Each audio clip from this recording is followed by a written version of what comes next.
जयमन्त्रः। नमः सर्वेभ्यः। पठामि संस्कृतं नित्यं, वदामि संस्कृतं सदा, ध्यायामि संस्कृतं सम्यक्, वन्दे संस्कृतमातरं। संस्कृतस्य प्रसाराय नैजै सर्वं ददाम्यहं, संस्कृतस्य सदा भक्तो वन्दे संस्कृतमातरं। संस्कृतस्य कृते जीवन्, संस्कृतस्य कृते यजन्, आत्मानम् आहुतं मन्ये संस्कृतमातरं। धन्यवादः।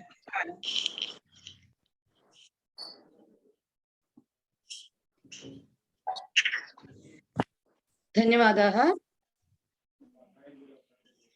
अस्तु, लास्ट नमस्ते महोदय। नमस्ते अंडी। नमस्ते महोदय।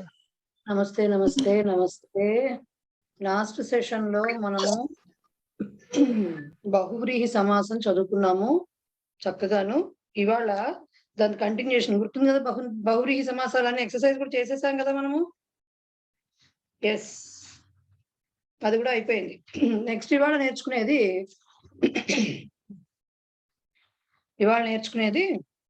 నిచ్ ప్రత్యయం. నిచ్ ప్రత్యయం, సారీ నిచ్ కాదుగా, నిచ్ అయిపోయిందా? సన్ ప్రత్యయం. అవ్వలేదు, సన్ ప్రత్యయం. సారీ, నిచ్ నిచ్ నిచ్ అని పట్టుకుంది పొద్దున్న నుంచి, నాకు అదే తిరుగుతోంది బ్రెయిన్ లో. సో సన్ ప్రత్యయం. సన్ ప్రత్యయం అంటే ఏంటి అంటే, ఇది అభ్యాసాల్లో కూడా కొన్ని ఉన్నాయి మేడం. డౌట్సా? అభ్యాసాల్లో కూడా కొన్ని ఉన్నాయి మేడం. 3, ఏంటి 4 and డౌట్స్ 5. ఉన్నాయా? డౌట్స్ ఉన్నాయా అంటున్నా. డౌట్స్ లేదు. లేదు. మరి డౌట్ 3, 4, 5 చేయలేదు కదా, నేను చెప్పలేదు ఇంకా సన్ ప్రత్యయం గురించి, అందుకనే చేయలేదు మనం. సన్ ప్రత్యయం ఇవాళ చెప్పుకొని అప్పుడు ఎక్సర్సైజ్ రైట్. సన్ ప్రత్యయము అంటే ఏంటంటే, అది ఇచ్ఛార్థక ప్రత్యయ అంటారండి సన్ ప్రత్యయాన్ని. ఇది కొంచెం మీరు గుర్తు పెట్టుకోవాల్సిన ప్రత్యయం. అంటే రూపాలు కొంచెం అన్ని ఎలా ఉంటాయంటే, కొంచెం నోరు టంగ్ ట్విస్టర్స్ లాగా ఉంటాయి అన్ని కూడా రూపాలు. సో గుర్తు పెట్టుకోవాలి, దానికే సెపరేట్ గా ఉంటుంది. ఇది ఒకటి ఉంది అంటే దాని ప్రకారమే రెండోది వస్తుంది. ఇప్పుడు పఠతి ఉంటే లిఖతి వచ్చింది, అలా పఠేత్ ఉంటే లిఖేత్ వచ్చింది, అలా చెప్పలేం దీనికి అన్ని సెపరేట్ గా ఉంటాయి. కాబట్టి డీటెయిల్డ్ గా వెళ్లకుండా దీంట్లో బుక్ లో ఎంతవరకు ఇస్తారో అంతవరకు చూసుకుంటే చాలు. ఎందుకంటే ఇది జనరల్ గా ఎక్కడైనా కనిపిస్తే మనము గుర్తుపడడానికి తప్ప యూజువల్ గా మనం అంత వాడం దీన్ని. కాబట్టి అంతవరకు తెలుసుకోండి ఇంతవరకును. సో ఇచ్ఛార్థక ప్రత్యయ అంటే ఏంటండి? ఇచ్ఛ అంటే మన విష్, మన కోరిక. ఓకే, ఆ కోరికని తెలిపేది, ఆ విష్ ని తెలిపేది అనమాట. ఎలాగా? మనం ఇది చెయ్యాలనుకుంటే, I want to do this అన్నాం అనుకోండి, I want to go to movie, I want to read book అంటే మనం మామూలుగా ఏం చెప్తాము? అహం పఠితుం ఇచ్చామి, అహం తత్ పుస్తకం పఠితుం ఇచ్చామి, అహం తత్ర గంతుం ఇచ్చామి. ఓకే, అహం భోక్తుం ఇచ్చామి, అహం పానీయం పాతుం ఇచ్చామి. సో ఇలా చెప్తాం మనం మామూలుగా. లేకపోతే సహా ఇచ్చతి, అహం అని అక్కర్లేదు, సహా ఏమంటారు, గ్రంథాలయం గంతుం ఇచ్చతి. ఓకే, సహా వార్తాలాపం కర్తుం ఇచ్చతి. ఇలాంటి మాటలు ఉంటాయి. ఓకే, ఇలా మాటలు వచ్చినప్పుడు మనం జనరల్ గా మన వాడుక భాషలో మనం ఎలా చెప్తాం? ఇలా ఇచ్చా, కర్తుం ఇచ్చామే అంటే ఆ వర్క్ ని I want to do that specific any task అని చెప్పేస్తాం. అలా సంస్కృతంలో కూడా అలాగే వాక్యాలు చెప్పేసుకోవచ్చు. కానీ అలా చెప్పటానికి ఒక స్పెషల్ గా ఒక వర్డ్ ఉంటుంది. అంటే పఠితుం ఇచ్చతి అని దానికి ఒక సెపరేట్ మాటతో ఉంటుంది. ఓకే, అలాగే పఠితుం ఇచ్చా, చదవాలనే కోరిక, దానికి ఒక మాట ఉంటుంది.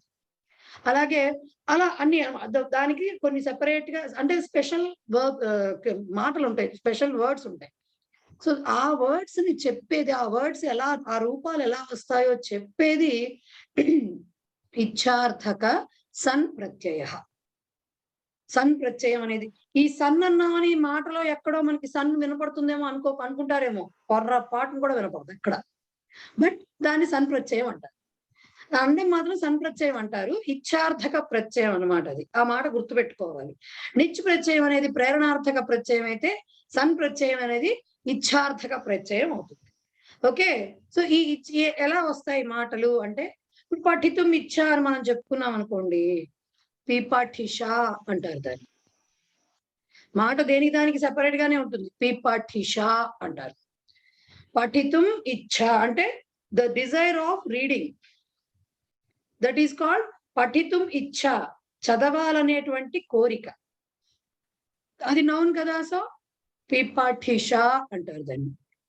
అదే హీ వాంట్స్ టు రీడ్ అని చెప్పాలనుకోండి, అక్కడ వెర్బ్ అవుతుంది అది కదా. దాన్ని ఎలా చెప్తాం దీన్ని అంటే పిపఠిషతి అని వెర్బ్ ఫామ్ లో. మనం మామూలుగా పఠతి ఎలా చెప్పుకుంటామో పిపఠిషతి అని చెప్పుకుంటాము. ఎప్పుడైతే తి అనుకుంటూ తింగ్ ప్రత్యయంలో చెప్పామో పిపఠిషతి అని, అన్ని రూపాలు వస్తాయి. 9 మనకు లకార ఫామ్స్ అన్ని వస్తాయి. లకార ఫామ్స్ అన్ని వస్తాయి. అంటే సహ పిపఠిషతి, అహం పిపఠిషామి, తే పిపఠిషంతి, వయం పిపఠిషామహ, ఇలా అన్ని రూపాలు వస్తాయి. ఓకే, అన్ని రూపాలు వస్తాయి. పిపఠిష అంటే పఠితుం ఇచ్ఛ అన్నాము. పఠితుం ఇచ్చతి అంటే పిపఠిషతి అంటాము. ఆ పర్సన్ ఎవరైతే ఉన్నారో, ఎవరికైతే the person who wants to read, ఆ పర్సన్ కూడా ఒక పేరుంది, పిపఠిషుహు అంటారు. పిపఠిషుహు అంటే పఠితుం ఇచ్చుహు అంటే యస్మిన్ పఠనే ఆసక్తి అస్తి సహ పిపఠిషుహు అంటారు. ఎవరికైతే చదవాలనేటటువంటి కోరిక ఉన్నదో ఆ వ్యక్తిని పిపఠిషుహు అంటారు. అది గురు శబ్దంలాగా డిక్లైన్ అవుతుంది, ఉకారాంత శబ్దం. సో పిపఠిషుహు, అసలు ఫస్ట్ పిపఠిష అనేది ఒక నౌను, పిపఠిషుహు అనే దాని నుంచి వచ్చే ఆ వ్యక్తి అదేమో నౌన్. మన ఆ కార్యం ఆ పనికి చెప్పేది పిపఠిష. అలా కాకుండా ఆ చేసేవాడి పని కర్త గురించి చెప్పేది పిపఠిషుహు. వెర్బ్ లాగా చెప్పే ఫామ్ పిపఠిషతి. అన్ని ఫామ్స్ వస్తాయి. పిపఠిషతి ఎప్పుడైతే అన్నామో అన్ని ఫామ్స్ వస్తాయి. పిపఠిషతి ఎప్పుడైతే చెప్పామో దీనికి మిగతావి కూడా వస్తాయి. అంటే మీకు దాన్ని ఏమంటారు, పిపఠిషతి చెప్పినప్పుడు పిపఠిషామి అది చెప్పేసా కదా, అప్పుడు మధ్యలో వెళ్ళింది. సో ఇంకొక మాట ఏం చెప్పాను, పిపఠిషుహు అని చెప్పాను. సో 3 డెఫినిషన్స్ చెప్పాను. ఇప్పుడు దాంట్లో 2 నౌన్స్, 1 వెర్బ్. పిపఠిషతి అనేది వెర్బ్, పిపఠిష పిపఠిషుహు 2 కూడా నౌన్స్. సో వీటికి రాయమన్నప్పుడు ఎలా అంటే దాని మీనింగ్ ఎలా చెప్తాం, పఠితుం ఇచ్ఛా పిపఠిష, పఠితుం ఇచ్ఛుహు పిపఠిషుహు, పఠితుం ఇచ్చతి పిపఠిషతి అని చెప్పి. ఇలా ప్రతి వెర్బ్ కి కూడా ఇలాంటి ఫామ్ ఒకటి వస్తుంది, సన్ ప్రత్యయాంత రూపం ఒకటి వస్తుంది. ఓకే, సో లిఖతి ఉందనుకోండి, లిలిఖిష అంట. ఇలా ప్రతి దానికి కొన్ని అన్నిటికీ డిఫరెంట్ గా ఉంటాయండి. ఒకటేదో రాసాం కదా అని అన్ని ఒకే మోడల్లో ఉండవు. సో అవి ఎలా డిఫరెంట్ గా వచ్చాయి అనేది ఇక్కడ మనం చదువుతాం. ఒక్కొక్క ఇది చదువుకుంటూ ఏమంటారు, మనం ఈ వాక్యాలు చదువుకుంటూ దానికి చదువుకుందాం. మరి మీరెవరన్నా మరి విన్నారో వినలేదో, మరి నాకు ఈ వర్డ్ నాకు తెలియదు. జిగమిష అంటారు. జిగమిష అంటే గంతుం ఇచ్చ, డిజైర్ టు గో. ఓకే, జిగమిషతి, జిగమిషుహు. ఓకే, గంతుం ఇచ్చతి, జిగమిషతి. యహ గంతుం ఇచ్చుహు సహ జిగమిషుహు. ఓకే, కానీ మీకు తెలిసిన ఫార్మ్స్ కూడా ఉన్నాయి. మనకి తెలియదు అంటే అది సన్ప్రత్యయ రూపం అని తెలియకుండా వాడేటటువంటి ఫార్మ్స్ కొన్ని ఉన్నాయి. పిపాస అని విన్నారా? పిపాస అనే మాట విన్నారు అంటే ఏంటి, థర్స్ట్. థర్స్ట్ అంటే మీనింగ్ ఏంటి, ఏది తాగాలి అనే కోరిక కదా. థర్స్ట్ అంటే అదే కదా, తాగాలి. The desire to drink, it is called పిపాస. పాతుం ఇచ్చా పిపాస. ఇంకో మాట కూడా ఉన్నారు మీరు, బుభుక్ష అనే మాట విన్నారా? బుభుక్ష, బుభుక్ష అంటే ఏంటి, ఆకలి, హంగర్, ఆకలి. ఆకలి. బుభుక్ష అంటే ఆకలి. అంటే అర్థం ఏంటి, ఆకలి అంటే అర్థం ఏంటి, ఆకలి వేసినప్పుడు మనం ఏం చేస్తాము, ఆకలి వేస్తుంది ఏదైనా తినాలి అంటే తినాలనేటువంటి కోరికని ఆకలి అంటాం. ద డిజైర్ టు ఈట్ అంటే ఏం చెప్పాలి, భోక్తుం ఇచ్చా, బుభుక్ష. బుభుక్ష ఖాదతి అంటే కూడా అంటే కదా, దానికి మనకు చెప్పలేదు ఇక్కడ, దాని వరకు వెళ్ళదు. బేసిక్ గా ఆకలికి ఖాదితుం ఇచ్చా అనరు, భోక్తుం ఇచ్చా బుభుక్ష అంటే భోజనం చేయటం అనేది అనే కోరిక. తినడం అంటే ఏది పడితే తినడం కాదు అక్కడ చెప్పటం. బుభుక్ష అంటే ఆకలి అంటే సాలిడ్ ఆకలి. ఓకే. ఇంకొక మాట కూడా మీరు విన్నారు. ముముక్షువులు అనే మాట వినుంటారు ఎప్పుడో. ముముక్షువులు అంటే ఎవరు? మోక్షం మోక్షం కోరే వాళ్ళు. మోక్షం కోరే వాళ్ళు ముముక్షువులు. ఓకే. అంటే ముముక్ష అంటే అర్థం ఏంటి? మోక్షాన్ని పొందవలైనటువంటి కోరిక. ఓకే. అంటే మోక్తుం ఇచ్ఛ. మోక్తుం జిజ్ఞాస కూడా వస్తుంది. ఇప్పుడు చెప్తా వస్తున్నా ఒక్కొక్కటి వస్తున్నా. సో మోక్తుం ఇచ్ఛ ముముక్ష అవుతుంది. అలాగే ఇప్పుడు ఆవిడ అన్నట్టు జిజ్ఞాస, ఇది బాగా వాడే పదం కదా మనం. జిజ్ఞాస అనేది అంటే ఏంటి? వాడికి చాలా జిజ్ఞాస ఎక్కువ. అంటే ఏంటి? తెలుసుకోవాలనేటువంటి ఎక్కువ. జ్ఞాతుం ఇచ్ఛా మధ్యలో ఎవరు మాట్లాడకండి దయించి. జ్ఞాతుం ఇచ్ఛా జిజ్ఞాస. ఓకే. జ్ఞాతుం ఇచ్ఛా జిజ్ఞాస. ఇలాగా కొన్నింటికి డిఫైన్ అయిపోయి ఉన్నాయి. అంటే వీటికి వర్బ్స్ కూడా అట్లాగే డిఫైన్ అవుతాయండి. ముముక్ష అంటే ముముక్షతి, పిపాస పిపాసతి, ఇలా వెబ్స్ అన్ని వస్తాయి మనకు. ఆ ఫార్మ్స్ కూడా వస్తాయండి. పిపాసు, బుభుక్షు, ముముక్షు, అలాగే ఇంకోటి ఏంటి జిజ్ఞాసు, ఇలా అన్ని ఫార్మ్స్ కూడా వాటికి ఇప్పుడు మనం చెప్పుకున్న 3 రకాల ఫార్మ్స్ కూడా దానికి వస్తాయి. ఓకే. సో అలాంటివి కొన్ని వీటన్నిటికీ ఇంకా కొన్ని ప్రత్యయ రూపాలు కూడా ఉంటాయట. కానీ కృదంతాలు అంటే మనకు తెలిసిన ప్రత్యయాలు అంటే మన త్వాల్, ఎప్పులు ఇలాంటివి ఉంటాయి. అలాంటి కొన్ని రకాల కృదంతాలు ఉన్నాయి కానీ మనకు చెప్పలేదు. అవి వద్దంటున్నారు. ఇవి గుర్తుపెట్టుకోవడమే కొంచెం కష్టము. నోరు తిరగదు. కష్టం అంటే వేరే కష్టం కాదు, ఆ నోరు తిరగడం కష్టం కొంచెం. సో ఒక్కొక్క వాక్యం చదువుదాం. తెలుగు మీడియం పేజ్ నెంబర్ 93 అండి. English medium page number 95 madam. 95. Okay 95. So చూడండి, పిపఠిషతికి దానికి వాళ్ళు ఇచ్చారు. ఫస్ట్ పఠితుం ఇచ్చతి, విపఠిష పఠితుం ఇచ్చ, విపఠిషు పఠితుం ఇచ్చు. ఇచ్చు అంటే ఏంటి? The person who wants to do that particular task.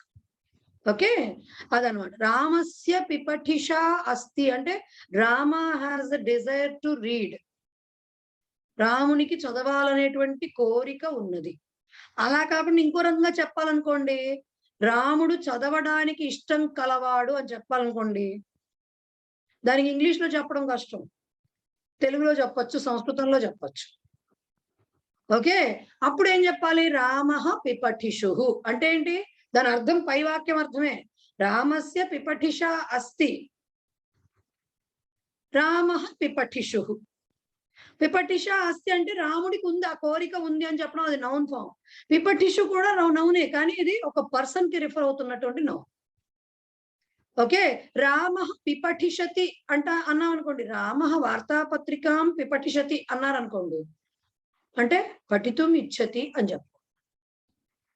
Okay, అలా ఉంటాయి. సో ఒక్కొక్క వాక్యం చదువుతుంటే మీకు ఎలా వస్తుంది దాని ప్రయోగం అని తెలుస్తుంది. చూడండి, సహ భగవద్గీతాం పిపఠిషతి. ఇదో ఇప్పుడు నేను చెప్పిన వాక్యమే. అతను భగవద్గీత చదువుదాం అనుకున్నాడు. He wants to read Gita. So సహ, మనం మామూలుగా వాక్యంలో ఇప్పటివరకు మనం తెలుసుకున్న గ్రామర్ ప్రకారం ఏం రాయొచ్చు? సహ భగవద్గీతాం పఠితుం ఇచ్చతి. ఇది మనకు తెలిసిన గ్రామర్ ఇప్పటి వరకు. ఇప్పుడు ఆ పఠితుం ఇచ్చతికి బదులు పిపఠిషతి అని రాసుకోవచ్చు. ఓకే, అలా రాసుకుంటే అహం సంస్కృత కక్ష్యాం గంతుం ఇచ్చామి అన్నాను అనుకోండి, దానికి బదులుగా అహం సంస్కృత కక్ష్యాం జిగమిషామి అని వస్తే అదే మీనింగ్. ఇంకొక వర్డ్ రాయడం కొంచెం ఎక్స్ట్రా అంటారు కదా, వొకాబులరీ, రిచ్ వొకాబులరీ వాడడం అంటారు చూడండి, అలా. ఓకే, అలాగే త్వం ఇదం కార్యం చికీర్షసి కిం. చికీర్ష అంటే కర్తుం ఇచ్చ. Do you want to do this work? అది ఆ క్వశ్చన్కి అర్థం. Would you like to do this work or do you want to అని చెప్తున్నప్పుడు చికీర్షసి వచ్చిందా? ఇందాక విపఠిషతి అని చెప్పినప్పుడు చెప్పా, పఠతికున్న అన్ని ఫార్మ్స్ వస్తాయి దీనికి అన్నప్పుడు పఠసి వచ్చింది కదా, మరి రావాలి కదా. చికీర్షసి కూడా వస్తుంది. చికీర్ష అంటే కర్తుం ఇచ్చ. సో మిగతావన్నీ ఎలా వస్తాయి? చికీర్షు, చికీర్షతి. ఓకే, చికీర్ష అంటే కర్తుం ఇచ్చ, చికీర్షు కర్తుం ఇచ్చుః, చికీర్షతి కర్తుం ఇచ్చతి. ఓకే, నెక్స్ట్ చూడండి, అహం మైసూరు నగరం జిగమిషుః అస్మి. గంతుం ఇచ్చుః జిగమిషుః. ఓకే, దీనికి మామూలుగా మనం చెప్పుకుంటే ఎలా చెప్తాం? అహం మైసూరు నగరం గంతుం ఇచ్చామి అని చెప్తాం. గంతుం ఇచ్చామి దానికి బదులుగా కొంచెం కాస్త భారీ వర్డ్ వాడడం అన్నమాట. అది కొంచెం అంటే మనకు తెలిసిన పరిజ్ఞానం అంతా ఉపయోగించాలి కదా మరి. ఓకే, జిగమిషుః అస్మి. ఇక్కడ జిగమిషుః అనేది అహం అన్నా త్వం అస్మి అన్నా రావాలి సహ. ఇక్కడ తప్పకుండా. ఏంటండి? అస్మి రావాలి నా తప్పకుండా. రాకపోయినా పర్వాలేదు. సహ బాలకః అంటే సరిపోదా? సరిపోతుంది, సరిపోతుంది. సహ బాలకః అన్నా సహ బాలకః అస్తి అన్నా ఒకటే కదండి అర్థం. One and the same, both are same కదా. సో అలా అనమాట. సో అహం మైసూరు నగరం జిగమిషుః గంతుం ఇచ్చుః జిగమిషుః. అహం జిగమిషుః, త్వం జిగమిషుః, సహ జిగమిషుః. దేనికైనా జిగమిషుః అనే వస్తుంది. అలాగే ముముక్షవః సర్వే ఆదౌ ఉపనిషదః గీతాం బ్రహ్మసూత్రాణి చ పిపఠిషంతి. ముముక్షవః అంటే అర్థం ఏంటి? మోక్తుం ఇచ్చవః అంటే బహువచనం. ముముక్షుః ఏకవచనం, ముముక్షవః బహువచనం. గురు శబ్దం లాగానే గురవః, సింపుల్ అది. గురుః గురవః, ఇచ్చుః ఇచ్చవః గురు శబ్దం లానే. మోక్షం పొందాలనుకునే వాళ్ళు ఫస్ట్ ఏం చేస్తారట? ఆదో వాళ్ళందరూ ఏం చేస్తారు? ఉపనిషదః ఉపనిషత్తులు, గీత భగవద్గీతని, బ్రహ్మసూత్రాన్ని, వీటన్ని మూడింటిని కలిపి ఏమంటారో తెలుసా అండి ఎవరికైనా? వేదాంతం. ఇది వేదాంతం. ఇది ఉత్తర మాంసం మీమాంసం.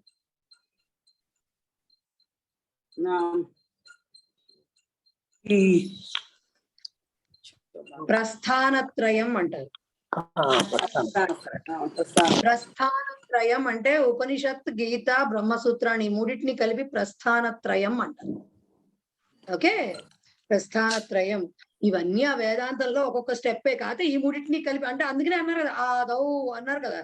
అంటే మొదటి స్టెప్ అన్నమాట ఇది. స్టార్టింగ్ లో ఇవి ఫస్ట్ చదవాలట. ఇవి చదివి అర్థం చేసుకుని వంట పట్టించుకుని ఆచరణలోకి తేగలిగితే సగం జీవితం ధన్యమే. అది చెప్పడం. ప్రస్థానం అంటే ఏంటి? ప్రయాణం అంటే జర్నీ అన్నమాట ప్రస్థానం అంటే. సో ప్రస్థానత్రయం అంటారు. సరే, అవి మూడు పిపఠిషంతి. పిపఠిషతి ఏకవచనం, ముముక్షవః వచ్చింది కాబట్టి బహువచనం, పిపఠిషంతి అని వస్తుంది. ఓకే, నెక్స్ట్ చూడండి, అలసోయం సదా సుషుప్సతి. ఇది 10 సార్లు అనండి, ఆపకుండా గిరగిరగిరగర తిరిగిపోతుంది నాలిక. సుషుప్సతి ఉత్థితశ్చేత్ బుభుక్షతే. అంటే ఏంటి? అలసోయం, అయం అలసః, సదా సుషుప్సతి, ఎప్పుడు హీ వాంట్స్ టు స్లీప్. సుషుప్స అంటే సేతుం ఇచ్చ, పడుకోవాలనే కోరిక, ఎప్పుడు పడుకుందామనే కోరిక. సుషుప్సతి. ఓకే, ఎప్పుడు పడుకుందాం అనుకుంటూ ఉంటాడు. ఉత్థితః చేత్, నిద్ర లేస్తే వాడికి ఆకలేస్తుంది, లేస్తే ఆకలేస్తుంది, తింటే నిద్ర వస్తుంది వాడికి. వాడి బాధ అది. బుభుక్షతే. దీంట్లో కొన్ని ఆత్మనేపది కూడా వస్తాయండి, బుభుక్షతి అనే రాదు. అవి ఏమిటనేది ఇక్కడ మాత్రం కొన్ని ఇచ్చినవే గుర్తుపెట్టుకోండి. నేను అన్ని ఎక్కడ లిస్ట్ అవుట్ చేసి ఉండవు. మీరు అవి తెలుసుకోవాలంటే మీకు తెలిసిన దీంట్లో కొన్ని ఇస్తారు లిస్ట్. మీరు తెలుసుకోవాలంటే ఏం చేయాలి? అష్టాధ్యాయిలో పైన, ఈ పాటికి అందరికీ అష్టాధ్యాయి చూడటం వచ్చి ఉండాలి నాకు తెలిసి. అష్టాధ్యాయిలో పైన ట్యాబ్స్ ఇస్తారు కొన్ని. ఫస్ట్ ట్యాబ్ కర్తరి అని వస్తుంది, రెండోది భావ కర్మణ్యోహన్ వస్తుంది. అలాగా రకరకాలు వస్తాయి ట్యాబ్స్. దాంట్లో ఒక ట్యాబ్ సన్నంతే అని వస్తుంది. ఆ సన్నంతే కొడితే ఈ రకమైన పదాలు ప్రతి వెర్బ్కి, దీంట్లో కొన్ని ఇచ్చినా మీకు ఏ వెర్బ్ కావాలంటే ఆ వెర్బ్స్ వస్తుంది దాంట్లో. మీకు దీంట్లో ఇది ఇవ్వలేదు కదా, దాంట్లో ఇచ్చారు, ఏమి ఇచ్చారు చూద్దామని మీరు నోట్ చేసుకోవచ్చు కూడా. అంటే అన్ని 9-10 లకారాలు అక్కర్లేదు, జస్ట్ ఫస్ట్ వర్తమాన కాలం ఆ ఫస్ట్ పేరు రాసుకుంటే సరే, ఇంట్రెస్ట్ ఉంటే. సో బుభుక్షతే అంటే భోక్తుం ఇచ్చతి. ఇచ్చతి రాసేప్పుడు మళ్ళీ మనం పరస్మైపదిలోనే రాయాలి. ఎందుకు? మనకు తెలిసింది ఇచ్చతి పరస్మైపది. కాబట్టి భోక్తుం ఇచ్చతి బుభుక్షతే అంటే భోక్తుం ఇచ్చా బుభుక్ష అది కరెక్ట్. వెర్బ్కి వచ్చేసరికి కొన్ని ఆత్మనేపదికి కూడా మారుతాయి. బుభుక్షతే. ఓకే, అదయింది. నెక్స్ట్ మీరు రాసుకోకరు వెనకాల బుభుక్షతి చెప్పకూడదా మేడం? చెప్పకూడదనే కదా వాళ్ళు బుభుక్షతి చెప్తున్నారు. చెప్పకూడదా? చెప్పకూడదనే వాళ్ళు చెప్తున్నారు. మరి చెప్పేటైతే అలాగే ఇస్తారు కదా. అందుకే అంటున్నా, ఏది ఎలా డిఫైన్ చేశారనేది మనకు కూడా తెలియదు. ఎందుకంటే ఇవి వాడే వాళ్ళు చాలా రేర్ పీపుల్ వాడతారు. మనం ఎందుకు వాడతామండి చెప్పండి? పిప్పటి షూ అని చెప్తామా మనం? అహం పిప్పటి షూ అని చెప్తామా? చెప్పం. అహం పడితం ఇచ్చామనే చెప్తాం మనం. మన లెవెల్లో మనం అంతే మాట్లాడతాం. ఇంత రాశారు ఇంత పెద్ద లెవెల్లో అంటే అవి చాలా హై లెవెల్ బుక్స్ అన్నమాట. ఓకే, సో ఇప్పుడు ఏం చెప్తున్నాము? బుభుక్షతే అయినా నెక్స్ట్ అహం ఉపాహార మందిరం జిగమిషు క్షీరం పిపాసుశ్చ. ఐ వాంట్ టు గో అదే టిఫిన్ సెంటర్ బ్రేక్ఫాస్ట్ తినడానికి హోటల్ రెస్టారెంట్ వెళ్ళి జిగమిషు గంతుం ఇచ్చు పిపాసు పాతుం ఇచ్చు క్షీరం పిపాసుశ్చ పాలు తాగాలనుకున్నాను. I want to drink milk. పిపాస అంటే పాతుం ఇచ్చ. ఓకే, పిపాస. నెక్స్ట్ సహ బాహుభ్యామేవ నదీం తితీర్షతి. బాహుభ్యాం అని ఎందుకు చెప్పారండి? రెండే చేతులు ఉండేవి మనిషికి, కాబట్టి ద్వివచనంలోనే చెప్పాలి. బాహుభ్యాం నదీం తరీతుం ఇచ్చతి. తితీర్షతి, he wants to swim. Okay, తరీతుం ఇచ్చా తితీర్ష తితీర్షతి తితీర్షుః. ఓకే, నెక్స్ట్ విజ్ఞానస్య జిజ్ఞాసా బహూనామస్తి కింటు ధర్మస్య జిజ్ఞాసా కేషాంచిదేవ అస్తి. విజ్ఞానస్య జిజ్ఞాస సైన్స్ గురించి తెలుసుకోవాలి. ఇప్పుడు ప్రతి వాళ్ళకి ఇది ధర్మం, ఇది పద్ధతి, ఇది ఆచారం, ఇది ఇలా ఉండాలి అని చెప్తే ఎవ్వరు వినరు. 100 ఇక్కడ ఇది ఎందుకు పెట్టాలి, ఇలా ఎందుకు చేయకూడదు, చెయ్యి ఎందుకు కడుక్కోవాలి, మొహం ఎందుకు కడుక్కోవాలి, ఇలాగే ఎందుకు, ఇన్ని క్వశ్చన్స్ వస్తాయి.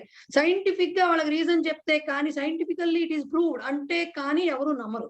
సో విజ్ఞానస్య జిజ్ఞాస బహూనాం అస్తి, చాలా మందికి ఉంది జిజ్ఞాస, జ్ఞాతుం ఇచ్చ.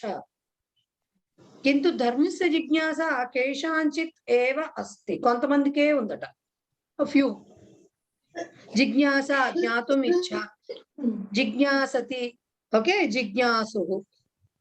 నెక్స్ట్ అధ్యయనానంతరం న్యాయవాది బుభూషు ఏంటి?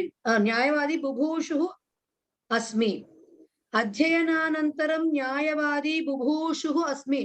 బుభూషు ఉందని భోక్తుం ఇచ్చు అనుకునేరు, అది బుభుక్షు, అది బుభుక్షు, ఇది బుభూషు. అంటే భవితుం ఇచ్చా బుభూష. అధ్యయనానంతరం చదువు, after studies I want to become a lawyer. న్యాయవాది భవితుం ఇచ్చామి అని చెప్పడం బాధ అక్కడ. న్యాయవాది బుభూషు అస్మి. ఓకే, బుభూషు అస్మి అంటే భవితుం ఇచ్చు అస్మి. భవితుం ఇచ్చా బుభూష.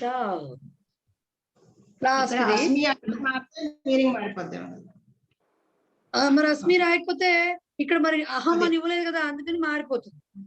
అదే అస్మి అంతే మరి. సో లాస్ట్ ది మమాపి అస్మిన్ విషయే కించిత్ వివక్ష అస్తి. అంటే యూజువల్ గా ఈ వివక్ష అనే మాట మనం తెలుగు పేపర్లలో తెగ చూస్తాం. వివక్ష చూపించారు, స్త్రీ పురుష వివక్ష, బాలబాలికల వివక్ష, ఇంకా ఉచ్చ నీచ ఏదేదో మాట్లాడతారు. అక్కడ వివక్ష అంటే ఆ ఏమంటారు, ఆ డిస్క్రిమినేషన్ అనే మాట అర్థం వస్తుంది. తేడా, ఆ తేడా చూపించారు అని. కానీ అసలు యాక్చువల్లీ వివక్ష అంటే సంస్కృతంలో వక్తుం ఇచ్చా అండి. అంత తేడా ఉంది రెండింటికి చెప్పండి. వక్తుం ఇచ్చా, అహం కానిచన వాక్యాన్ని వక్తుం ఇచ్చామి అన్నాం అనుకోండి. నేను రెండు మాటలు చెప్దాం అనుకుంటున్నా అంటాం కదా, I want to say something, some words or some sentence అన్నాం అనుకోండి, అప్పుడు వక్తుం ఇచ్చా వివక్ష. ఓకే, ఆ వివక్ష ఈ వివక్ష ఏంటో అనుకునేరు, అది వేరు ఇది వేరు. వక్తుం ఇచ్చ. సో ఇక్కడ వరకు మొత్తం మనకి ఈ సెంటెన్సెస్ లో ఏవైతే బోల్డ్ లెటర్స్ లో రాశారో సంప్రత్యయ రూపాలు, వాటికి ఏమంటారు, ఆ మీనింగ్ ఎలా రాయాలి అనేది రాశారు. పఠితుం ఇచ్చ సేమ్ అవే రాశారు. ఓకేనా. పిపఠిషతి సో మనం మామూలుగా పిపఠిష రూపంలో చదివితే పిపఠిష పఠితుం ఇచ్చ, చికీర్ష కర్తుం ఇచ్చ, జిగమిష గంతుం ఇచ్చ, ముముక్ష మోక్తుం ఇచ్చ.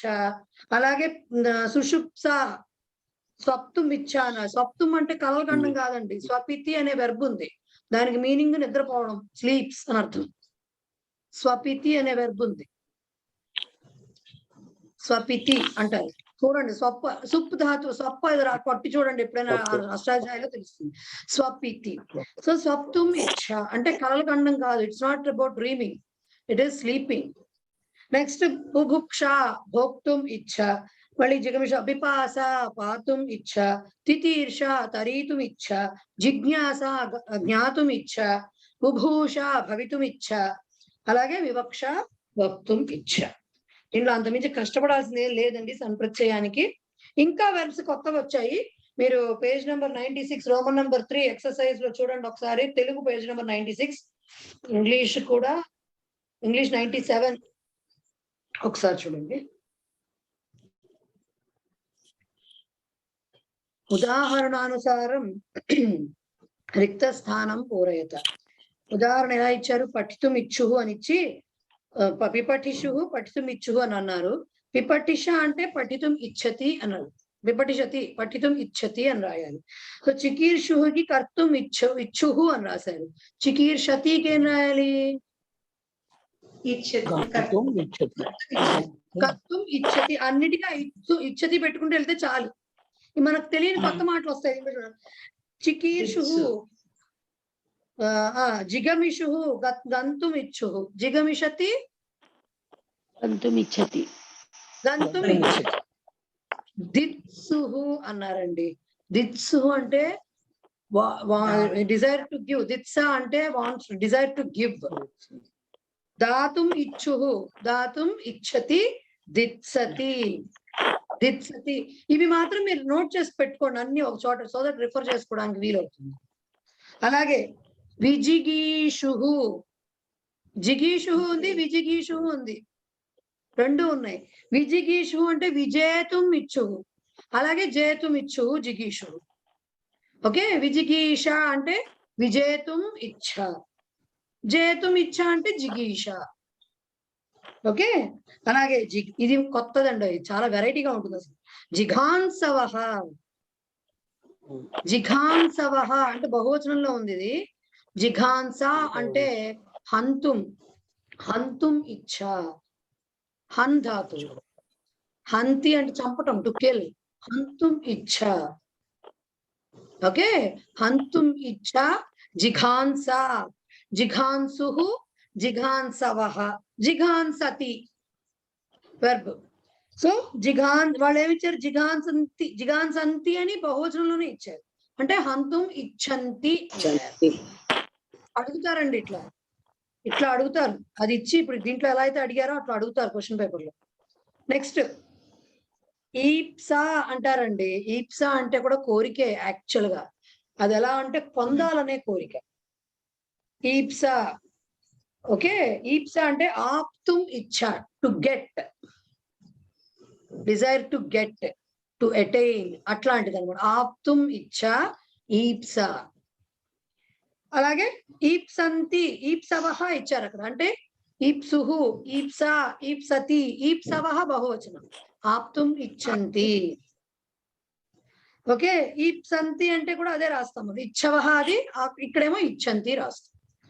అలాగే వివక్షవః, ఇందాక వివక్ష చూసాం నౌన్, ఇప్పుడు వివక్షుహుకి బహువచనం వివక్షవః, అంటే వక్తుం ఇచ్చవః. The people who want to talk, they are వివక్షవః. దానికి వివక్షంతి అని ఇచ్చారు, అంటే పక్కన ఇచ్చంతి రాయాలి, వక్తుం ఇచ్చంతి. బుభూషవః అంటే భవితుం ఇచ్చవః, ఇది కూడా బహువచనం, భవితుం ఇచ్చంతి. ఓకే, భవితుం, బుభూషంతి అంటే భవితుం ఇచ్చంతి. ఓకే, అది ఈజీనే, అది రాసుకోవచ్చు. అన్నిటికీ ఇచ్చంతి ఇచ్చంతి రాసుకుంటూ వెళ్తే సరిపోతుంది, ఇచ్చతి ఇచ్చంతి ఏక బహువచనాలను బట్టి. ఫోర్త్ది ఉదాహరణానుగుణం. ఈప్సవః అంటే మీనింగ్ ఏంటి మేడం? ఈప్సవః, ఆప్తుం ఇచ్చవః అంటే ఏంటి, పొందాలని, ఓకే, పొందాలనే కోరిక. ఓకే, ఆప్నోతి అంటే అటైన్స్, గెట్స్ అనే మీనింగ్ వస్తుంది. ఆప్తుం ఇచ్చ అంటే to get, the desire to get, the desire to attain, obtain, అవన్నీ వస్తాయి మీనింగ్స్. ఈప్సితార్థం అంటారు. Thank you madam. ఈప్సితార్థం. ఈప్సితార్థం అంటారు. ఈప్సితార్థం అంటారు కదా, అంటే పొందాలనే కోరిక కోసం. ఓకే మామూలుగా మేడం చెప్పండి. మేడం చికీర్షతి అంటే ఎన్నుకోవడం అనేది ఉంది కదా మేడం. చికీర్షతి అంటే ఎన్నుకోవడం, చినోతి అంటే తినోతి అది. ఓకే, అది వేరు. ఎన్నుకోవడం అంటే మీకు పూలు ఏరటం ఇలాంటివి వస్తాయి, పుష్పాణి చినోతి, అలాంటి చోట్ల ఎన్నుకోవచ్చు చినోతి. అది వేరు, అది మామూలు మన వేరు. అది వేరు, ఇది వేరు, అది అర్థమైంది. ఇప్పుడు complete different. Okay okay madam. Okay, next Roman number 4. ఉదాహరణానుగుణం సన్నంత రూపస్య అర్థం వివృణుత అంటే అది రాయాలి, ఏమి ఇచ్చా అనేది రాయాలి. వీళ్ళు ఓన్లీ నౌన్స్ ఇచ్చారు. వివక్ష, వక్తుం ఇచ్చా అన్నారు. జిగమిష, గంతుమిచ్చ, తితీర్ష, హరితమిచ్చ. ఈ మాట విన్నారండి మీరు? శుశ్రూష, గురు శుశ్రూష చేశారంటారు. అంటే ఏంటండి శుశ్రూష చేయడం అంటే? ఆయన కాళ్ళు ఒత్తటం, నా కాలు నీ కాలు అని పోట్లాడుకోవడం కాదండో. శుశ్రూష అంటే శ్రోతం ఇచ్చ, వినాలనేటువంటి కోరిక, అంటే గురువు పాలించాలనేటువంటి కోరిక. అది శుశ్రూష చేయడం అంటే. తెనిగీకరించినప్పుడు మనం తెలుగులోకి అడాప్ట్ చేసుకున్నప్పుడు ఎట్లా అంటే సేవ చేయడం అనేటువంటి ఒక మీనింగ్ వచ్చేస్తుంది, సర్వింగ్ టు ద గురు అనేది వచ్చేస్తుంది. కానీ యాక్చువల్ గా శుశ్రూష చేయడం అంటే ఏంటంటే వాళ్ళ మాట వింటున్నారు, అంటే వాళ్ళు చెప్పినట్లు నడుచుకుంటున్నారు అని అర్థం. శుశ్రూష, శ్రోతుం ఇచ్చ. ఓకే, బుభూష, భవితుం ఇచ్చ. క్ష అంటే అక్కడ క్ష వస్తేనే బుభుక్ష, షార్ట్ క్ష వస్తేనే మీకు ఆకలి, లేకపోతే బుభూష అంటే భవితుం ఇచ్చ. Okay, wishing to become, desire to become అని అర్థం. నెక్స్ట్ చికీర్ష, కర్తుం ఇచ్చ. జిజ్ఞాస,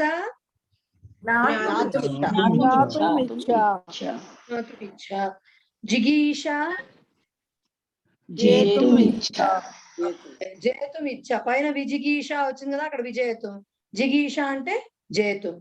ఇది చూడండి. దిదృక్ష అంటే ద్రష్టుమిచ్చ.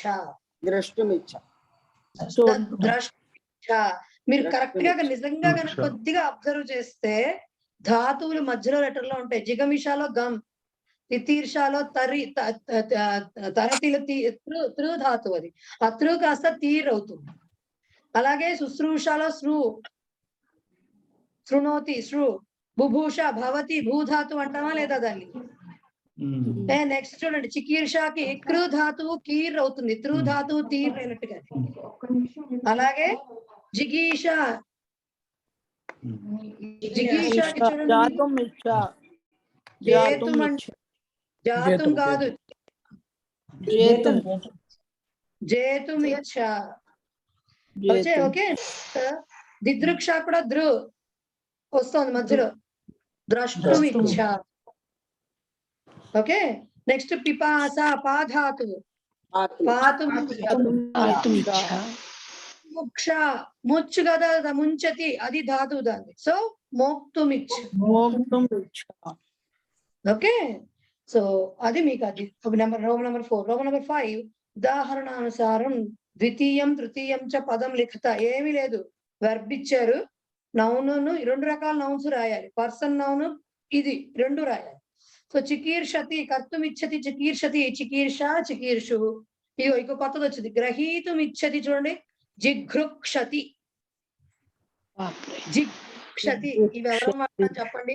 అహం పుస్తకం గ్రహీతుం ఇచ్చామి అంటాం గాని జిఘృక్షామి అంటామా మనం? బట్ మాటలు ఉన్నాయి. జిఘృక్షామి అనగానే అవతల వాళ్ళు కంగారు పడి వీళ్ళు ఏదో టెర్రరిస్టులు బాంబుల టైప్ లో చూస్తారనమాట మనం. కానీ దట్ ఈస్ ద బ్యూటీ. అంటే ఇవన్నీ ఎందుకు వస్తాయి అంటే వర్డ్స్ ని మినిమైజ్ చేస్తాయి. గ్రహీతం ఇచ్చతి అని 2 వర్డ్స్ రాసే చోట జిఘృక్షతి అని 1 వర్డ్ రాస్తున్నాము. నెంబర్ ఆఫ్ లెటర్స్ తగ్గుతుంది. సో మీకు దాన్ని బట్టి అందం పెరుగుతుంది వాక్యంది, అండ్ ఛందస్సు డిఫరెంట్ గా వస్తుంది. అండ్ బెస్ట్ ఇంగ్లీష్ మంచి రిచ్ వెకాబులరీ, ఇందాక అన్నాం కదా, మంచి పదాలు రాయడం అంటే ఏంటంటే ఒక్కొక్క లాంగ్వేజ్ ఒక్కో రకంగా ఉంటుంది. దీంట్లో ఇది ఉంది. ఓకే, నెక్స్ట్ ఇంకోటి చూడండి, అత్తుం ఇచ్చతి. అత్తుం అంటే అత్తి, అత్త, అదంతి అంటారండి. కాదతి అని అర్థం. అత్తి అంటే అది ధాతు. అత్తుం అంటే అది కూడా తినడమే. అది చూడండి, దాని అసలు విచిత్రంగా ఉంది. జిఘత్సతి. జిఘత్సతి ఎవరం ఊహించం అలా వస్తుందని, కానీ జిఘత్సతి. అందుకనే దీనికి దేనికి దానికి గుర్తు పెట్టుకోవాల్సిందే అని చెప్పింది. మిగతా 2 ఫార్మ్స్ మీరు రాసుకోగలరా? జిఘత్స,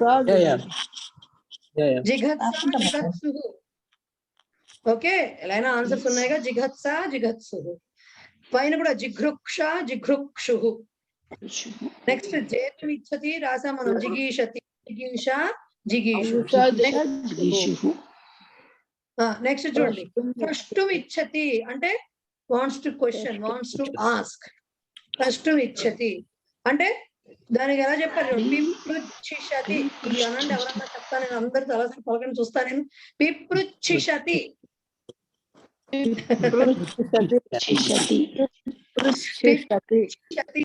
పిపృచ్ఛిషతి అంటే ప్రష్టుం ఇచ్చతి. ఇది ఈజీగా ఉంది కదా మనకి, హాయిగా ఉంది. దాన్నే రాయాలి. పిపృచ్ఛిష అని రాయాలి. పిపృచ్ఛిష, పిపృచ్ఛిషు. ఓకే, నెక్స్ట్ తరీతుం ఇచ్చతి మీకు తెలుసు, మీరు రాసుకుంటారు. ఆప్తుం ఇచ్చతి కూడా ఈప్సతి, ఇందాక వచ్చింది. ఈప్సు. ఇదిగో లేఖితుం ఇచ్చతి, లిలిఖిషతి, లిలిఖిషతి, లిలిఖిష. ఓకే, నెక్స్ట్ హంతుం ఇచ్చతి ఇందాక వచ్చింది. జిఘాంసతి అని అది వచ్చింది. జిఘాంస, జిఘాంస. నెక్స్ట్ పఠితుం ఇచ్చతి ఫస్ట్ వచ్చింది, అది అక్కర్లేదు. రక్షితుం ఇచ్చతి, రిరిక్షతి, రిరిక్షతి,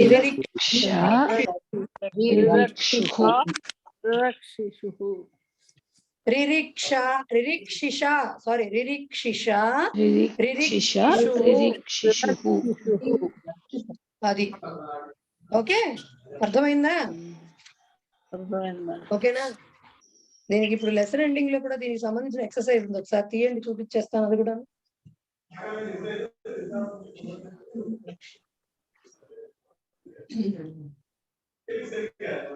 లెసన్ ఎండింగ్ ఎక్సర్సైజ్ అంటే చూడండి, page number 108 Telugu medium and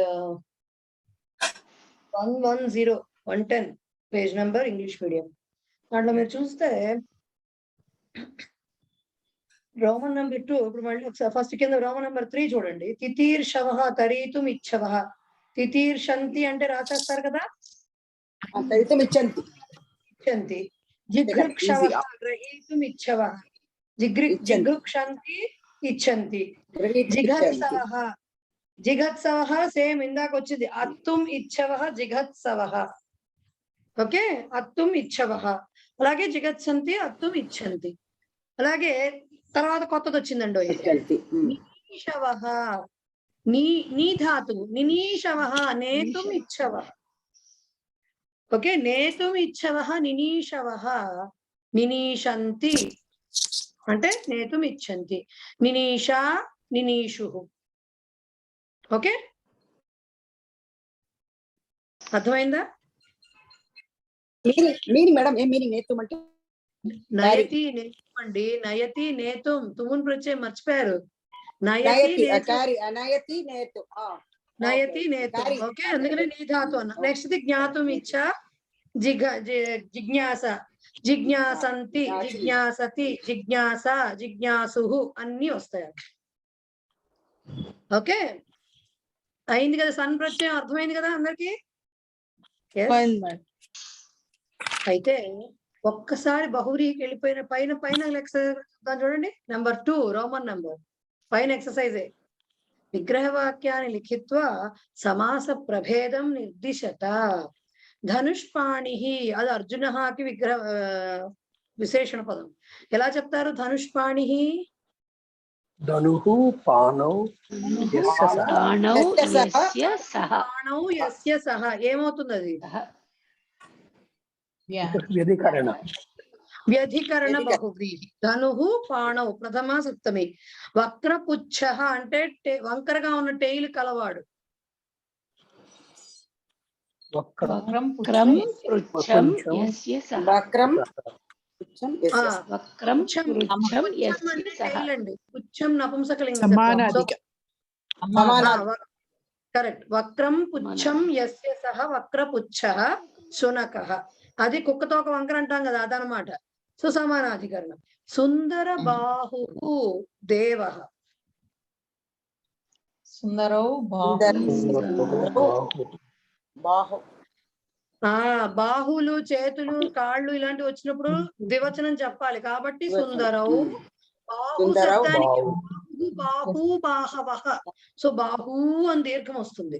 సుందరౌ బాహు యస్య సహ బాహు యస్య సహ సమానాధికరణం. సమానాధికరణం. హ్యాండ్సా మేడం అది? బాహు ఇస్ హ్యాండ్స్. చేతులు ఇక్కడి నుంచి ఇక్కడికి ఉన్నవి. ఓకే, అందమైన చేతులు గలవాట. అలాగే భగ్న పాద క్రీడాపటు. భగ్నపాద అంటే ఫ్రాక్చర్డ్ లెగ్ ఉన్నవాడండి, భగ్నమైనటువంటి పాదం గలవాడు. సో ఏం చెప్పాలి?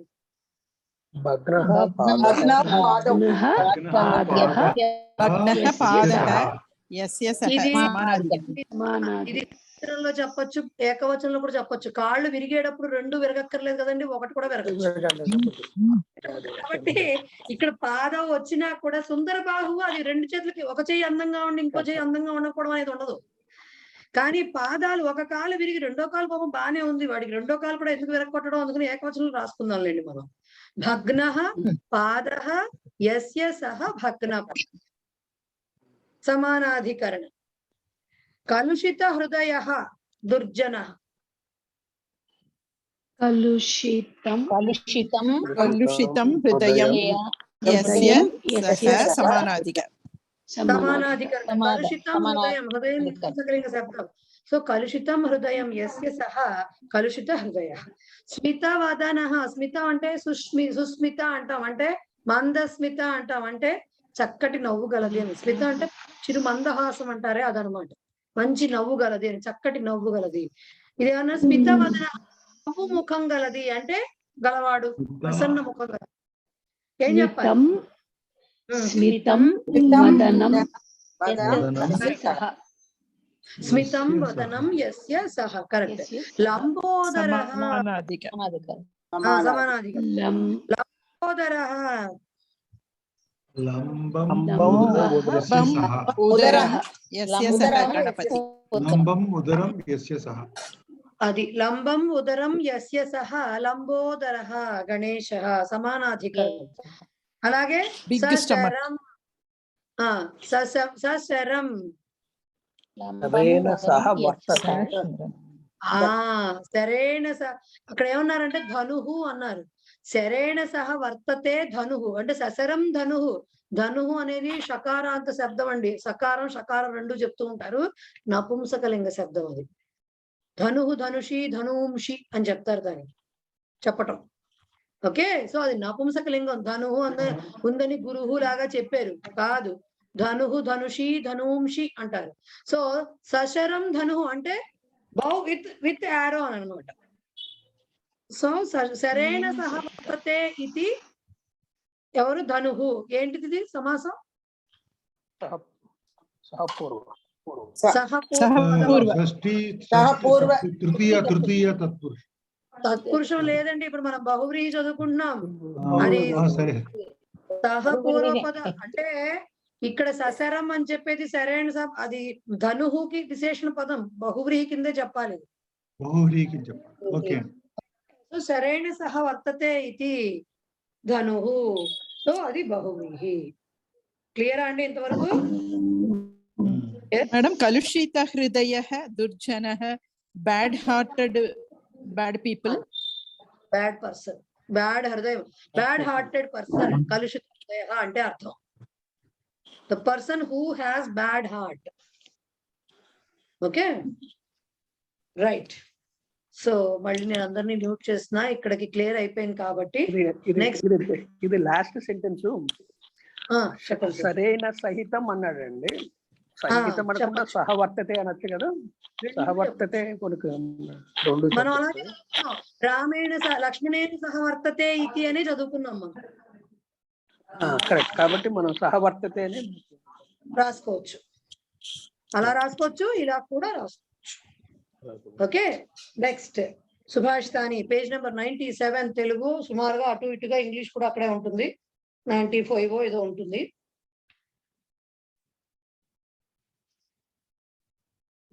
Ninety nine. సరే, అది చూడండి ఒకసారి. యథా ధేను సహస్రేషు వత్సో విందతి మాతరం, యథా ధేను సహస్రేషు వత్సో విందతి మాతరం తథా పురాకృతం కర్మ కర్తారం అనుగచ్చతి. యథా ధేను సహస్రేషు వత్సః, అవన్నీ మీకు తెలుసు కదా. విందతి మాతరం తథా పురాకృతం కర్మ కర్తారం అనుగచ్చతి అంటే మనం డైరెక్ట్ గా అన్వయార్థంకి వెళ్ళిపోదాం. చూడండి. యథ అంటే ఎలా, లైక్ ఎలా అయితే, వత్సః అంటే ధేనోహ వత్సః, ఆవు దూడ ఉంటుంది కదా, కాఫ్ ఉంటుంది కదా. మీరు ఎప్పుడైనా చూస్తే గుంపులుగా వెళుతూ ఉంటాయి కదా, మంద వెళుతూ ఉంటుంది. ఆవులు గాని గేదెలు గాని ఏమైనా వెళుతున్నప్పుడు వాటికి ఎలా తెలుస్తాయండి? మనకంటే ఏవో కలర్ బట్టలు కట్టుకుంటాం, ఫేసెస్ డిఫరెంట్ గా ఉంటాయి. మనవి గుర్తుపడడానికి చాలా ఆనవాళ్లు ఉంటాయి మనకి, మనుషులకి. మరి పశువులకు ఎలా తెలుస్తుంది? ఇది అదే ఆవు, ఇది అదే పక్షి, ఇది అదే ఏమంటారు కోతి, లేకపోతే ఇంకోటి ఏదో, అలా ఎలా తెలుస్తుంది? అంటే అయినా సరేట ఆ వత్సః అంటే ఆ గోవు వత్సానికి అంటే ధేను వత్స దూడకి, దానికిట ఏం చేస్తుంది? ధేనోహ పుత్ర ధేను సహస్రేషు అంటే గవాం సహస్రేషు అంటే వేల కొద్దీ ఉన్న ఆవుల గుంపులో కూడా, ఓకే, ఆవుల గుంపులో అంటే ఎంత ఉంది? అది వేల కొద్దీ ఉన్న ఆవుల గుంపులో కూడా మాతరం జనని విందతి అంటే ప్రాప్నోతి అంటే మీరు వదిలేశారనుకోండి సడన్ గా దాన్ని, అది ఖచ్చితంగా వాళ్ళ అమ్మ దగ్గరికే వెళ్తుంటది, దాని మదర్ దగ్గరికే వెళ్ళి ఆగుతుంటా దూడ అనేది. సో ఖచ్చితంగా తెలుస్తుంటది దానికి. అట్లాగే అట్లాగే ఏమవుతుందట? పురాకృతం. పురా అంటే పూర్వస్మిన్ జన్మని కృతం అంటే పూర్వస్మిన్ అంటే ఇది వరకు, పూర్వజన్మ కృతం పాపం అంటారు చూడండి, అదనమాట. అలా పూర్వజన్మలో చేసినటువంటి కర్మ అంటే పని, అది మంచి అయినా అంతే, మంచి అయితే మంచి రూపంలో వెంటాడుతుంది, చెడైతే చెడు రూపంలో వెంటాడుతుంది, పుణ్యం రూపంలో వెంటాడుతుంది. మంచి పనులు చేస్తే పాపం, చెడ్డ పనులు చేస్తే పాప రూపంలో వెంటాడుతుంది. అంటే జన్మని కృతం కర్మ అంటే కర్మ. కర్తారం, కర్త అంటే ఎవరండి? చేసేవాడు కర్త. The person who does the work he is called కర్త. కర్తారం ద్వితీయ విభక్తి ఏకవచనం. కర్తారం అంటే యహ కార్యం కరోతి తం. చూసారా, కర్త అనే దానికి రాశారు యహ కార్యం కరోతి సహ కర్త, తం కర్తారం. ఓకే, కర్తారం అనుగచ్చతి అంటే ఫాలోస్, అనుసరతి. దూడని తీసుకెళ్లి అది అటు ఇటు తిప్పేసేసి గోవుల గుంపులో 100 వేల కొలది ఉన్న ఆ ఆవులు ఉన్న ఆ కౌస్ ఉన్న గ్రూప్ లో కూడా వదిలేసినా సరే అది తిన్నగా అటు ఇటు తిరిగినా వెళ్ళి చివరికి వాళ్ళ అమ్మ దగ్గరికే వెళ్ళి ఆగుతుందిట. అలాగే ఎప్పుడో పూర్వజన్మలో చేసేసాం కదా అని వదలడానికి లేదుట. మన పాపమో పుణ్యమో మన వెంటాడుతూ ఉంటుందిట, మన వెన్నంటి వస్తూ ఉంటుందిట, ఫాలో అవుతూ ఉంటుంది మన్ని అని చెప్పటం. తాత్పర్యం చూడండి. సహస్రాధిక విందతి అంటే మనకి నోస్ అని కదా. చాలా మీనింగ్స్ ఉన్నాయి, చాలా మీనింగ్స్ ఉన్నాయి కాంటెక్స్ట్ ని బట్టి. ఇక్కడ విందతికి యాక్చువల్ గా నోస్ అన్నా కూడా తెలుస్తుంది, నోస్ అన్నా కూడా తెలుస్తుంది. ప్రాప్నోతి అన్నా కూడా సేమ్, చాలా అటైన్స్ అనే మీనింగ్ కూడా ఉంటుందండి అది. ఓకే, 2 మీనింగ్స్ ఉన్నాయి. 2 మీనింగ్స్ కూడా చేస్తుంది కదా madam. The calf finds the mother. The calf finds the mother. No, finds అంటే అర్థం ఏంటి? ఇంగ్లీష్ లో ట్రాన్స్లేట్ చేసేప్పుడు ఫైండ్స్ అని చెప్తాం, కానీ తెలుసుకుంటుంది అనే తెలుగులో చెప్తాం, చేరుతుంది అని చెప్తాం తెలుగులో. లేకపోతే సో అలా చెప్తే ప్రాప్నోతి, పొందుతుంది. ఓకే, సో తాత్పర్యం సహస్రాధిక ధేనవః సంతి చేదపి వత్సః తాసు ధేనుషు స్వమాతుః ఏవ సమీపం గత్వా తామేవ అనుసరతి. ఎవరిని ఫాలో అవ్వదుట. సహస్రాధిక ధేనవ సంతి చేతపి, వేల కొలది ధేనువులు ఎక్కువగా మోర్ దాన్ 1000 ఉన్నా కూడా వత్స తాసు ధేనుషు వత్స ఆవుల్లో ఈ దూడ కాఫ్ ఏం చేస్తుంది, స్వమాతు ఏవ సమీపం గత్వా, వాళ్ళ అమ్మ దగ్గరికి వెళ్ళి తామేవ అనుసరతి, అమ్మనే ఫాలో అవుతూ ఉంటుంది. తథా ఏవ అస్మాభిః పూర్వజన్మని కృతాని కర్మాణి, బహువచనం, అస్మాన్ అనుసరంతి ఏవ, మన్నలా వెంటాడుతూనే ఉంటాయి. క్లియర్? ఎస్. నెక్స్ట్ పద్యం కూడా బాగుంటుందండి. మనసి వచసి కాయే పుణ్య పీయూష వరపూర్ణా త్రిభువనముపకార శ్రేణిభిః ప్రీణయంతః పరగుణ పరమాణూన్ పర్వతీకృత్య నిత్యం నిజ హృది వికసంతః సంతి సంతః కియంతః. మనసి వచసి కాయే పుణ్య పీయూష పూర్ణాః త్రిభువనముపకార శ్రేణిభిః ప్రీణయంతః పరగుణ పరమాణూన్ పర్వతీకృత్య నిత్యం నిజ హృది వికసంతః సంతః సంతి ఆర్ సంతి సంతః కియంతః. దీనికి అర్థం చూడండి. దీంట్లో యాక్చువల్ గా త్రిభువనం ఉపకార శ్రేణిభి అదొక్కటి తప్ప వేరే ఏమీ లేదు పదవి భాగం, మిగతావన్నీ యాజ్ ఇట్ ఈజ్ ఉన్నాయి. సో మనసి అంటే చేతసి అంటే మన మనస్సులో ఇన్ ద హార్ట్. వచసి అంటే మాటలు, వచనే మన మాటలు. ఓకే. కాయే అంటే శరీరే మన బాడీలోను.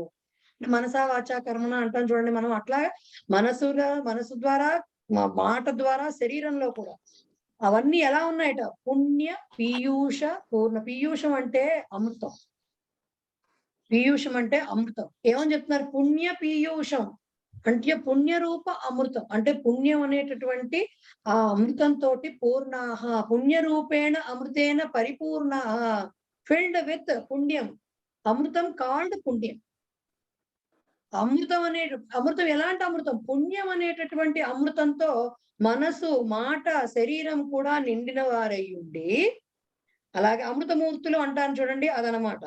త్రిభువనం అంటే 3 లోకాలు. త్రయాణం భువనానాం సమాహార త్రిభువనం. 3 భువనాని అపి 3 లోకాలు కూడా ఉపకార శ్రేణిభి అంటే ఏం చెప్పారు? ఉపకారాణం సమూహై అంటే తాము చేసేటటువంటి మంచి పనుల శ్రేణి అంటే ఏంటి? ఆ లైన్ కొద్దీ నిండిపోతున్నాయట. సమూహాలు అంటే అన్ని ఎక్కువ పుణ్య కార్యాలు చేస్తున్నారు, ఉపకారాలు చేస్తున్నారు. వాటితో ప్రీణయంతః అంటే మేకింగ్ హ్యాపీ, సంతోష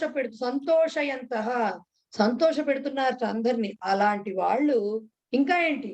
పరగుణ పరమాణు అంటే ఏంటంటే చిన్న మాలిక్యూల్. పరమాణు అంటే చాలా అతి చిన్న అంశం పరమాణువు ఒకటి. సో దానిలో అది కూడా ఏంటి? పరగుణ పరమాణు. ఎదుటి పర అంటే అన్యుడు, అన్యేషు అన్నారు కూడా. ఆ పర అనే పదానికి అది స్థితాన్, అన్యేషు స్థితాన్ గుణ పరమాణు అంటే అల్పగుణాన్ అపి అంటే అల్పగుణాలు అంటే నీచమైన గుణాలు కాదు. ఇక్కడ చిన్న మంచి క్వాలిటీస్ కొంచెమే ఉన్నా సరే, వాళ్ళలో మంచి అనేది కొద్దిగానే ఉన్నా సరే, అల్ప గుణాన్నపి. గుణ అంటే జనరల్ గా గుణ అని వాడితే ఎలా తీసుకోవాలంటే గుడ్ క్వాలిటీ అని తీసుకోవాలి దాన్ని. సో అల్ప గుణాన్ అపి, చిన్న మంచి క్వాలిటీస్ ఏవో చిన్న పాయింట్లే ఉండొచ్చు, కొద్దిగా మంచితనమే ఉండొచ్చు వాళ్ళలో. బట్ దాన్ని కూడా పర్వతీకృత్య. ఇది పర్వతీకృత్య ఏమవుతుందండి సమాసం?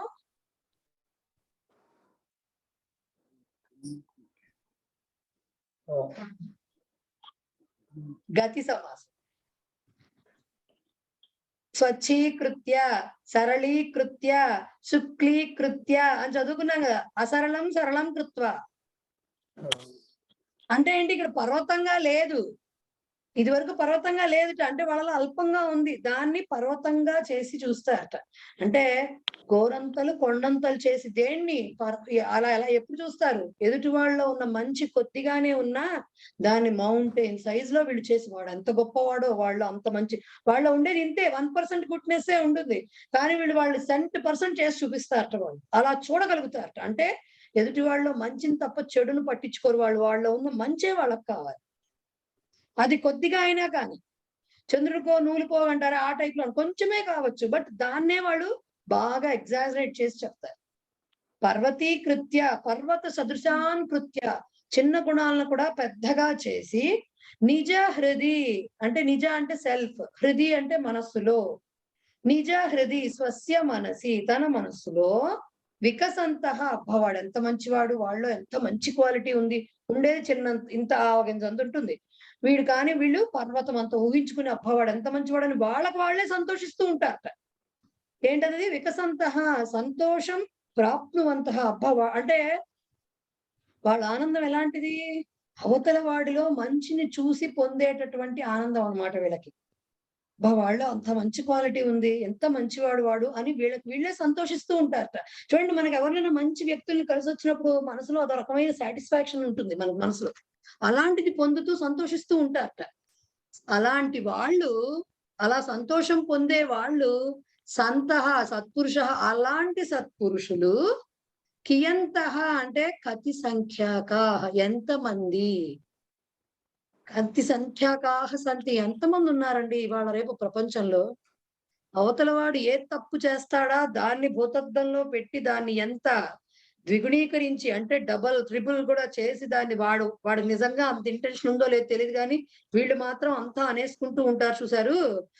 అలాంటి వాళ్ళమే మనందరం కూడా. కానీ వాడిలో ఎంత 99% చెడుండి 1% మంచి ఉన్నా కూడా ఆ 1% ని కూడా మొత్తంగా పూర్ణంగా చేసి చూసి దాంతోనే వీళ్ళు సంతోషిస్తూ ఉండేవాళ్ళు ఎంతమంది ఉంటారు లోకంలో. అంటే ఎంతో అమృత హృదయం అయితే ఉన్న వాళ్ళైతే తప్ప అలా ఉండలేరు. సో అలాంటి పీపుల్ ఎంతమంది ఉన్నారు అంటే మన లెక్క పెట్టి చెప్పమల్లా 100 మంది ఉన్నారండి అని జనసంఖ్య చెప్పమంటలా ఇప్పుడు వాళ్ళు. చాలా రేర్ అని భావం అన్నమాట చెప్పటం. సో చూడండి తాత్పర్యం చూడండి, కియంత అనే మాట భలే వెరైటీ మాట అండి. దానికి ఏకవచనం కూడా ఉంది, కియాన్ అని. కియాన్ స్త్రీలింగం కూడా ఉంది, కియతి అని. కియాన్ కియంత, కియతి అంటే గౌరీలాగానే కియత్య, కియత్ నపుంసకలింగం, కియత్ సుందరం అస్తి, యుతకం నూతనం యుతకం కియత్ సుందరం అస్తి, ఎంత బాగుందో కదా అన్నాం అనుకోండి కియత్ వస్తుంది. ఓకే, సహ బాలక కియాన్ సుందర కియాన్ చతుర అస్తి అన్నాం అనుకోండి, బాలక పుంలింగంగా కియాన్ వస్తుంది. తస్యాహ వేణి కియతి సుందరి అంటే చాలా బాగుంది జడ అమ్మాయిది అని చెప్ప. సో అలా కియాన్ కియంత కియతి, కియాన్ కియతి కియత్ 3 ఉన్నాయి అలా.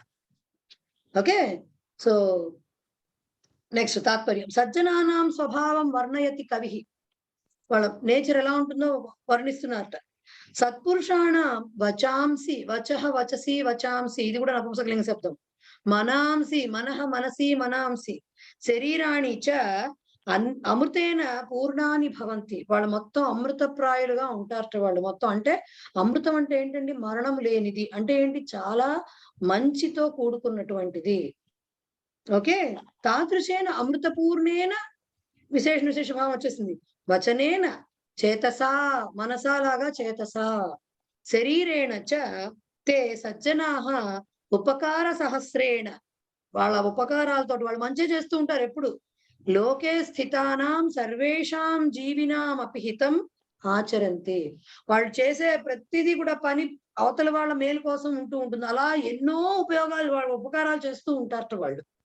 అపిచ అది కాదు ఇంకా ఏంటి, అన్యేషు స్థితాః గుణాః అల్పాః చేదపి, వేరే వారిలో ఉన్నటువంటి మంచి గుణాలు కొంచెమే అయినప్పటికీ కూడా తాన్ ఏవ బహు మత్వ, వాటినే చాలా ఎక్కువగా అనుకుంటారట వీళ్ళు. అనుకుని మనసి సంతోషం అనుభవంతి, చాలా ఆనందపడుతూ ఉంటారు. కింతు కానీ ఏతాదృశాః జనాః జగతికి ఎంత సంతి, ఎంతమంది ఉన్నారండి. కానీ అలాంటి వాళ్ళు వాళ్ళ స్వభావం అయితే చెప్పారు ఇలా ఉంటారు అని. మనలో మంచి వాళ్ళం అని చెప్పుకునేవాళ్ళు, లేకపోతే అవతలి వాళ్ళు మన గురించి వీళ్ళు మంచి వాళ్ళని చెప్పేవాళ్ళం కూడా అలా ఉండం జనరల్ గా కదా, ఉండం కదా. అంత లెవెల్లో ఎలా చూస్తామంటే పక్క వాళ్ళు అంత మంచిని చూసేంత లక్షణం మనకు లేదు. సో ఇప్పుడు మనం డిసైడ్ చేసుకోవాలి, మనం సంతహానా కాదా అనేది డిసైడ్ చేసుకోవాలి. ఓకే, అంటే జీవన రహస్యాలు లేకపోతే వ్యావహారిక జ్ఞానం అంటారు చూడండి. అంటే వ్యావహారిక జ్ఞానం అంటే లౌక్యము లేకపోతే ఎలాగ డిప్లొమసీ అనేది కాదండి. అసలు మనిషి అనేవాడు ఎలా ఉంటే వాడు సుఖపడతాడు, అవతల వాళ్ళని సుఖపెడతాడు, వాడు అంటే ఎలా అంటే పుణ్యాత్ముడు అవుతాడు, ఇలాంటివన్నీ మనకి డిఫైన్ చేసి పెట్టారు. అంటే ఒకప్పుడు ఇలాంటి మనుషులు ఉన్నారనమాట భూమి మీద. సో డిఫైన్ చేసి పెట్టారు. మనం కనీసం ఇలా శ్లోకాల రూపంలోనో, కథల రూపంలోనో, పురాణాలనో, ఇతిహాసాలను ఇంకో దాంట్లో చెప్తే అయినా వీళ్ళు చెప్పగా చెప్పగా చెప్పగా రాతిని కూడా చూడండి, ఓ చోటే కొడుతూ ఉంటేనో తాడుతోటి ఇలా లాగుతుంటే దానికి కూడా అనపడుతుందిట, ఇట్లాగా ఆ గుర్తులు పడతాయిట. ఏమో చేయగా చెప్పగా వినగా వీళ్ళకి కూడా ఏమన్నా ఒక 1% అయినా మార్పు వస్తుందేమో మనలో అని పాపం వాళ్ళ తాపత్రయం. వాళ్ళకేం తెలుసు మనం ఎంత మంది వాళ్ళము కదా. సో అక్కడికి మీకు మేడం ఇది మత్వా శబ్దం ఏంటి మేడం? అది బహుమత్వ. మనుతే అనేది విన్నారా మీరు? మనుతే, మన్యతే ఇలాంటి మాటలు వస్తాయి. అంటే ఐ థింక్ అని చెప్తాం. ఓకే, అహం మన్యే అంటాం. అంటే ఏంటి? మన్యతేకి వస్తుంది అది. అంటే థింక్, అంటే ఐ ఫీల్, ఐ థింక్ అని చెప్పారు. దానికి మత్వ అంటే హ్యావింగ్ థాట్ ఆఫ్. క్త్వా ప్రత్యయం. రైట్. సో ఇది మనకి 4th లెసన్ లో ఉన్నటువంటి సుభాషితాలు అయినాయండి. ఎలాగా రాశారు, ఎవరు అంత డీటెయిల్డ్ గా ఆలోచించి రాశారు మనకి తెలియదు, కానీ అద్భుతంగా ఉంటాయి ఒకసారి. సరే, అన్వయక్రమం తీసేసేయండి. పేజ్ నెంబర్ 100 తెలుగు, 1 పేజ్ అటు ఇటుగా ఇంగ్లీష్. అక్కడే ఉంది కాదు, అక్కడ 101 దాని నుంచి స్టార్ట్ అయింది, వెనక్కి వెళ్ళింది. చూడండి అక్కడ మనం రఘు మహారాజు అదేంటిది ఆయన జాతాభిషంగ భవత్ అని చదువుకున్నాం కదా. He felt insulted. ఎందుకంటే నేను ఇక్కడ ఉండగానే ఆవు మీదకి సింహం ఆక్రమణ చేసింది, నేను ఇంతటి రాజుని, ఇక్కడ అందరినీ రక్షించేవాడిని నేను ఇక్కడ ఉండగానే అని ఆయన చాలా అవమానం కలిగినట్టు ఫీల్ అయ్యింది. తర్వాత ఏమైంది? యదా దిలీపః సింహం మారయితుం ప్రయత్నం కృతవాన్ తదా తస్య కరః నిషంగే ఏవ సంలగ్నో భవత్. సంలగ్న అంటే అక్కడే ఫిక్స్ అయిపోయింది, అక్కడే అతుకుపోయింది, కాన్సన్ట్రేటెడ్ అయిపోయింది. అంటే ఏంటి? అక్కడే ఆగిపోయింది. నిషంగం అంటే తూణీరు అని తెలుసు కదా. దాని దగ్గర ఎప్పుడైతే బాణం తీద్దామని వేశాడో ఆయన చెయ్యి కాస్త ఇలా ఉండిపోయింది చెయ్యి. కిమపి కర్తుం అశక్తః రాజా. ఏమి చేయటానికి హీ వాజ్ హెల్ప్లెస్. బహు కుపితః అభవత్. ఏమి చేయలేకపోతే ఏమవుతుందండి? బక్క కోపాలు అంటారు. అంటే ఏంటి? నిస్సహాయత వల్ల ఏం చేయలేక వచ్చే ఫ్రస్ట్రేషన్, ఆ కోపం వచ్చింది అతనికి కూడా. తదా సింహ దిలీపం కథయతి. ఆ తర్వాత సింహం దిలీప్తో చెప్తోందిట. ఏం చెప్తోంది? తమార్యగ్రహ్యం నిగృహీత ధేను మనుష్యవాచ మనువంశకేతుం విస్మాయయన్ విస్మితమాత్మ వృత్తౌ సింహోరు సత్వం నిజగాద సింహ. తమార్యగ్రహ్యం నిగృహీత ధేను మనుష్యవాచ మనువంశకేతుం విస్మాయయన్ విస్మితమాత్మ వృత్తౌ సింహోరు సత్వం నిజగాద సింహ. తం ఆర్యగ్రహ్యం నిగృహీత ధేను. అవన్నీ ఇచ్చారు కదా అక్కడ వాళ్ళు. మనుష్యవాచ ఏం లేదు, మనువంశకేతు విస్మాయన్ విస్మితం ఆత్మవృత్తౌ సింహోరు సత్వం నిజగాద సింహ. అంతే, మిగతావేం లేవు. తం అంటే అర్థం ఏంటండి? అతనిని. ఎవరిని? ఇక్కడ దిలీపుని. ఆర్యగృహ్యం అన్ని సమస్త పదాలే. ఆర్యగృహ్యం అంటే ఆర్యులు అంటే పూజ్యులు. ఓకే, ఆర్యులు అంటే పూజ్యులు, శ్రేష్ఠులు, నోబుల్ పీపుల్ అని అర్థం వస్తుంది, రెస్పెక్టబుల్ పీపుల్ అని అర్థం వస్తుంది. సో ఆర్యగృహ్య అంటే అర్థం ఏంటంటే వాళ్ళ పట్ల కొంచెం ఇది ఫేవరెటిజం అంటారు చూడండి, వాళ్ళంటే చాలా ఇష్టం ఉన్నవాడు. అంటే మంచి శ్రేష్ఠులు అంటే వాళ్ళ పట్ల వీళ్ళు చాలా శ్రేష్ఠులు కాబట్టి ఆదరభావం గలవాడు. వాళ్ళ పక్షపాతి అంటారు చూడండి, వాళ్ళ సైడ్ తీసుకునేవాడు ఆర్యగృహ్య అంటే. సో దానికి ద్వితీయ విభక్తి. ఆర్యగృహ్యం అంటే దిలీపుడికి ఇవన్నీ ఎడ్జెక్టివ్స్. నిగృహీత ధేను. గృహీత గ్రహణం అంటే మీకు తెలుసు పట్టుకోవడం. ఇది కూడా సమస్త పదమే. ఇది సింహానికి సమస్త పదం విశేషణం. ధేనువుని పట్టుకున్నదైనటువంటి నిగృహీత ధేనువు. ధేనోహు నిగ్రహణం కృతవాన్ సింహ అంటే దాన్ని పట్టుకుంది కదా. సో ధేనువుని పట్టుకున్న సింహము అని చెప్పటానికి పట్టుకున్నవాడు నిగృహీత ధేను. The one who caught the cow. నిగృహీత ధేను అంటే అర్థం. మనుష్య వాచ ఏం చేసింది? మనుష్య వాచ. వాచ అంటే మాటతో, బై వర్డ్ అని చెప్పడం. మనిషి మాటతో అంటే మనిషి వాయిస్ తోటి, హ్యూమన్ వాయిస్ తోటి. తర్వాత మనువంశ కేతు అంటే, కేతు అంటే అర్థం ఏంటంటే ఆర్నమెంట్, అంటే అలంకారం అంటాం చూడండి మనం, అది. మనువంశ కేతు అంటే ద్వితీయ విభక్తి. మనువంశానికి కేతు ఆయన అంటే ఆ మను డైనాసిటీ, ఆ వంశం ఏదైతే ఉందో దానికి అలంకార ప్రాయుడు. ఓకే, అలంకారం లాంటి వాడు అంటే వాడి వల్ల ఆ దానికి అలంకారాలు ఎందుకు చేసుకుంటారండి? కొట్టొచ్చుంటే కనపడుతూ ఉంటాయి కదా అలంకారం. మనం ఏమన్నా వాడు వస్తువు ఏమన్నా పెట్టుకుంటే కనపడుతూ ఉంటాయి కదా అవి. సో అలంకారం లాంటి వాడు అయినటువంటి ఇది కూడా తమ్, ఆర్యగ్రహ్యం, మనువంశకేతం, ఇవన్నీ దిలీపుడికి ఎడ్జెక్టివ్స్, విశేషణ పదాలు. ఇంకా విస్మాయయన్. విస్మాయయన్ అంటే ఇది నిచ్చొస్తుందండి. అంటే మనం విస్మయం చెందడం కాదు, బాగా విభ్రాంతి చెందుతున్నటువంటి, చెందడం కాదు, విభ్రాంతికి గురి చేస్తున్నటువంటి, అంటే సర్ప్రైజ్ ఇస్తున్నటువంటి అని అర్థం అనమాట. అవ్వడం కాదు, ఇవ్వడం. ఇక్కడ ఎవరు? విస్మాయన్ అనేది ప్రథమ విభక్తి కదా. సో ఇది నిగృహీత ధేను సింహకి ఎడ్జెక్టివ్ అవుతుంది. శత్రు ప్రత్యయం ఎడ్జెక్టివ్స్ అవుతాయి కదా, విశేషణ పదాలు అవుతాయి కదా. సో ఇది దానికి అవుతుంది. దాన్ని ఇంకా ఇదేవిడి చెయ్యి ఇరుక్కుపోయిందని చెప్పి అసలే ఆశ్చర్యపోతున్నాడు. అదిగో విస్మితం ఆత్మవృత్తౌ. ఆత్మవృత్తో చెయ్యి పెడితే చెయ్యి రాకుండా ఇలా అతుక్కుపోయింది ఏమిటని అసలే ఆత్మవృత్తో, తన పరిస్థితికి తనే విస్మితం, తన పరిస్థితికి తనే ఆశ్చర్యపోతున్నటువంటి అతనిని ఇంకా విస్మాయయన్ ఇంకా ఆశ్చర్యపరుస్తోందిట సింహం. సింహోరు సత్వం. ఉరు అంటే శ్రేష్ఠ అని అర్థం అండి, చాలా ఎక్కువ, శ్రేష్ఠ, మిక్కిలి అనే అర్థం వస్తుంది, లార్జ్, అలాంటి మీనింగ్స్ వస్తాయి. ఓకే, ఉరు సత్వం అంటే ఏంటి? బలం, స్ట్రెంగ్త్. సింహ ఉరు సత్వం అంటే సింహం అంత, సింహ బలుడు అంటాం చూడండి మనం, అలాంటి సింహంతో సమానమైనటువంటి అంతటి బలం గలవాడట ఎవరు? దిలీపుడు. ఇది కూడా దిలీపుడికి ఎడ్జెక్టివ్, విశేషణ పదం. నిజగాథ. నిజగాథ అంటే మేడం అది మళ్ళీ చెప్పండి. సింహోరు సత్వం. సింహం అంటే, సింహం అంటే లయన్. ఉరు అంటే చాలా లార్జ్ ఎక్స్టెంట్ గా, అంటే చాలా ఎక్కువగా. సత్వం అంటే బలం, అంటే సింహం లాగా ఎక్కువ బలం, అధిక బలం కలవాడు అని చెప్పటం. అంటే సింహ బలుడు అంటే సింహం అంతటి, సింహానికి చాలా స్ట్రెంగ్త్ ఉందంటాం కదా మనం, అంతటి బలం కలవాడు అని చెప్పటం, అంతటి అధికమైన బలం కలవాడు అని చెప్పటం. సో నిజగాథ అంటే టోల్డ్. టోల్డ్ అనే దానికంటే ఇక్కడ టోల్డ్ అంటే అబ్రవీట్ చెప్పచ్చు, అకథయ చెప్పచ్చు, చాలా చెప్పచ్చు. అనౌన్స్డ్, లేకపోతే ఎలా చెప్తామంటే వాడికి ఇంకా వాడి ఇంత ఆశ్చర్యపోతున్న వాడికి ఇన్ఫార్మ్ చేస్తోంది. ఇది నువ్వు ఆగు, నీ సంగతి నేను చెప్తాను, ఇప్పుడు నేను కంటిన్యూషన్ అన్నట్టుగా చెప్తోంది అనమాట. సో ఘోషణ అంటారు, అట్లాంటిది అనమాట. ఏంటది? నిజగాథ అంటే సింహ. వాడు ఆల్రెడీ దిలీప్ రూట్ వర్డ్ ఏంటి మేడం? అదే సింహోరు రూట్ వర్డ్ ఏంటి? సింహ ఓరు వాది సత్వం. ఉరు ఉరు ఉరు ఉరు you are big. Okay, you are you. Okay okay.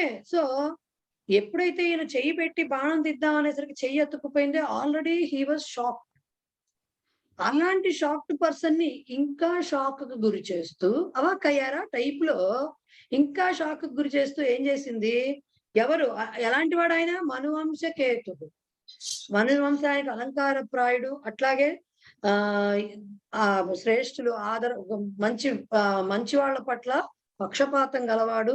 ఇలాంటి వాడు ఇంకా ఏమంటారు, తన పరిస్థితికి ఏమిటి ఇలా అయిపోయింది అని షాక్ లో ఉన్నవాడు, విస్మితం.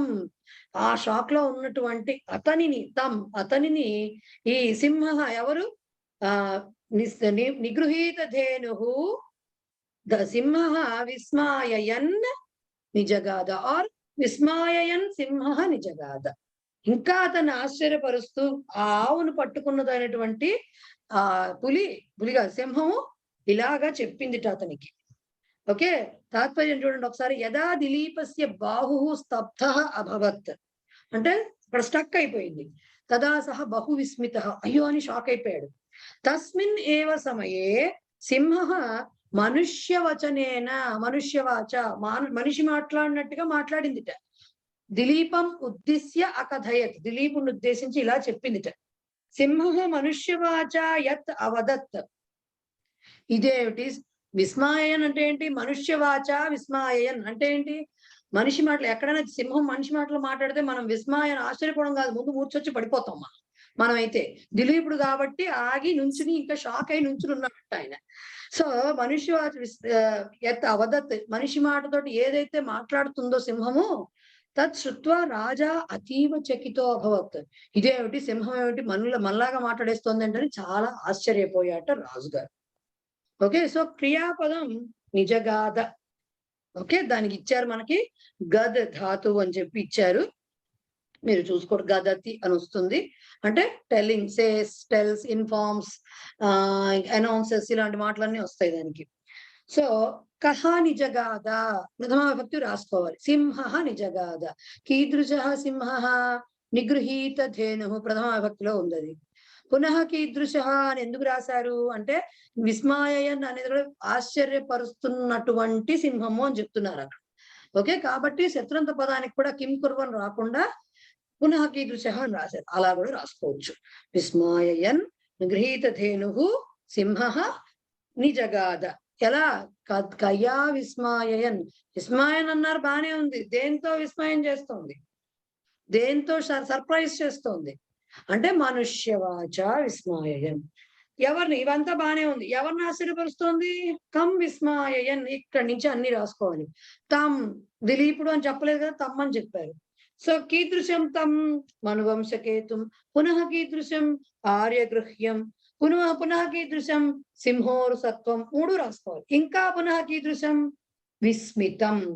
విస్మితం లాస్ట్ కి రాసుకుంటే బెటర్. విస్మితం, ఆ విస్మయం చెందినటువంటి దిలీపుడు. ఎట్లా విస్మయం చెందాడు? ఎక్కడ విస్మయం? ఆత్మవృత్తౌ అనేది సప్తమి విభక్తి కాబట్టి కుత్ర విస్మితం. ఎక్కడ ఆశ్చర్యపోయాడంటే తన పరిస్థితికి తనే ఆశ్చర్యపోయాడు, తన కండిషన్ కి, తన సిచ్యుయేషన్ కి తనే ఆశ్చర్యపోయాడు. సో ఆత్మవృత్తౌ విస్మితం. సో మొత్తానికి ఏమొస్తుంది? సింహోరుసత్వం మనువంశకేతు సహా సింహ వస్తుంది కదా, దాని నుంచి చెప్పుకున్నాం అనుకోండి. మామూలుగా నిగృహీత ధేను సింహ ఎలా వస్తుందంటే అన్వయం ఇలా వస్తుంది. నిగృహీత ధేను సింహ తం సింహోరు, అలాగే ముందర మిగతా సింహోరు సత్వం మనువంశకేతుం ఆర్యగృహ్యం ఆత్మవృత్తో విస్మితం తం బ్రాకెట్ లో దిలీపం మనుష్యవాచ విస్మాయన్ నిజగాథ. ఓకే, సో చెప్పిందనమాట అక్కడికి. అది మీకు ఓకేనా? క్లియరా? అది క్లియర్ అయితే మనం మిగతావి కాదు కానీ సమాసాలు చూడండి ఒక్కసారి. ఆర్యాణం గృహ్య. గృహ్య అంటే పట్టుకున్నవాడు అని అర్థం కాదు. పట్టుకోవడం అంటే ఏంటంటే హీస్ ఆన్ దేర్ సైడ్ అని చెప్పడం అనమాట. వాళ్ళ పక్షపాతి అని చెప్పడం. అది ప్రాబ్లం లేదు. నిగృహీత ధేను ఏన సహా, ఎవరి చేతైతే ధేనువు పట్టుకోబడిందో వాడు. By whom the cow was caught, he is the person నిగృహీత ధేను. ఓకే, బహువ్రీహి. అలాగే వాక్ శబ్దం అండి. మళ్ళీ అక్కడ తమ్ పెట్టారే ఎందుకు మేడం? ఇది వరకు కూడా నేను చాలా నిగృహీత ధేనుః ఏన సహ తమ్. అక్కడ క్వశ్చన్ మన శ్లోకంలో నిగృహీత ధేనుం అని వచ్చింది. ధేనుహు, నిగృహీత ధేనుహు, నిగృహీత ధేను తమ్మని పెట్టారా మళ్ళీ? అయితే లేదు, అది తమ్ కొట్టేయండి. తమ్ అక్కర్లేదు. ద్వితీయ రావాలనా? ఏంటండి? రావాలనా? ఏవి రావక్కర్లేదు. నిగృహీత ఏది రాదు, అసలు ఎక్స్టెన్షన్ లేదు దానికి. నిగృహీత ధేనుహు ఏన సహా నిగృహీత ధేనుహు, దట్స్ ఆల్. ఓకే, తమ్ అక్కర్లేదు అక్కడ. అక్కడ నిగృహీత ధేనుహుకి విభక్తి ఏమీ లేదు కాబట్టి ప్రథమ విభక్తిలోనే చెప్పుకోవాలి. తమ్ కొట్టేసుకోండి, అది లేదు అక్కడ.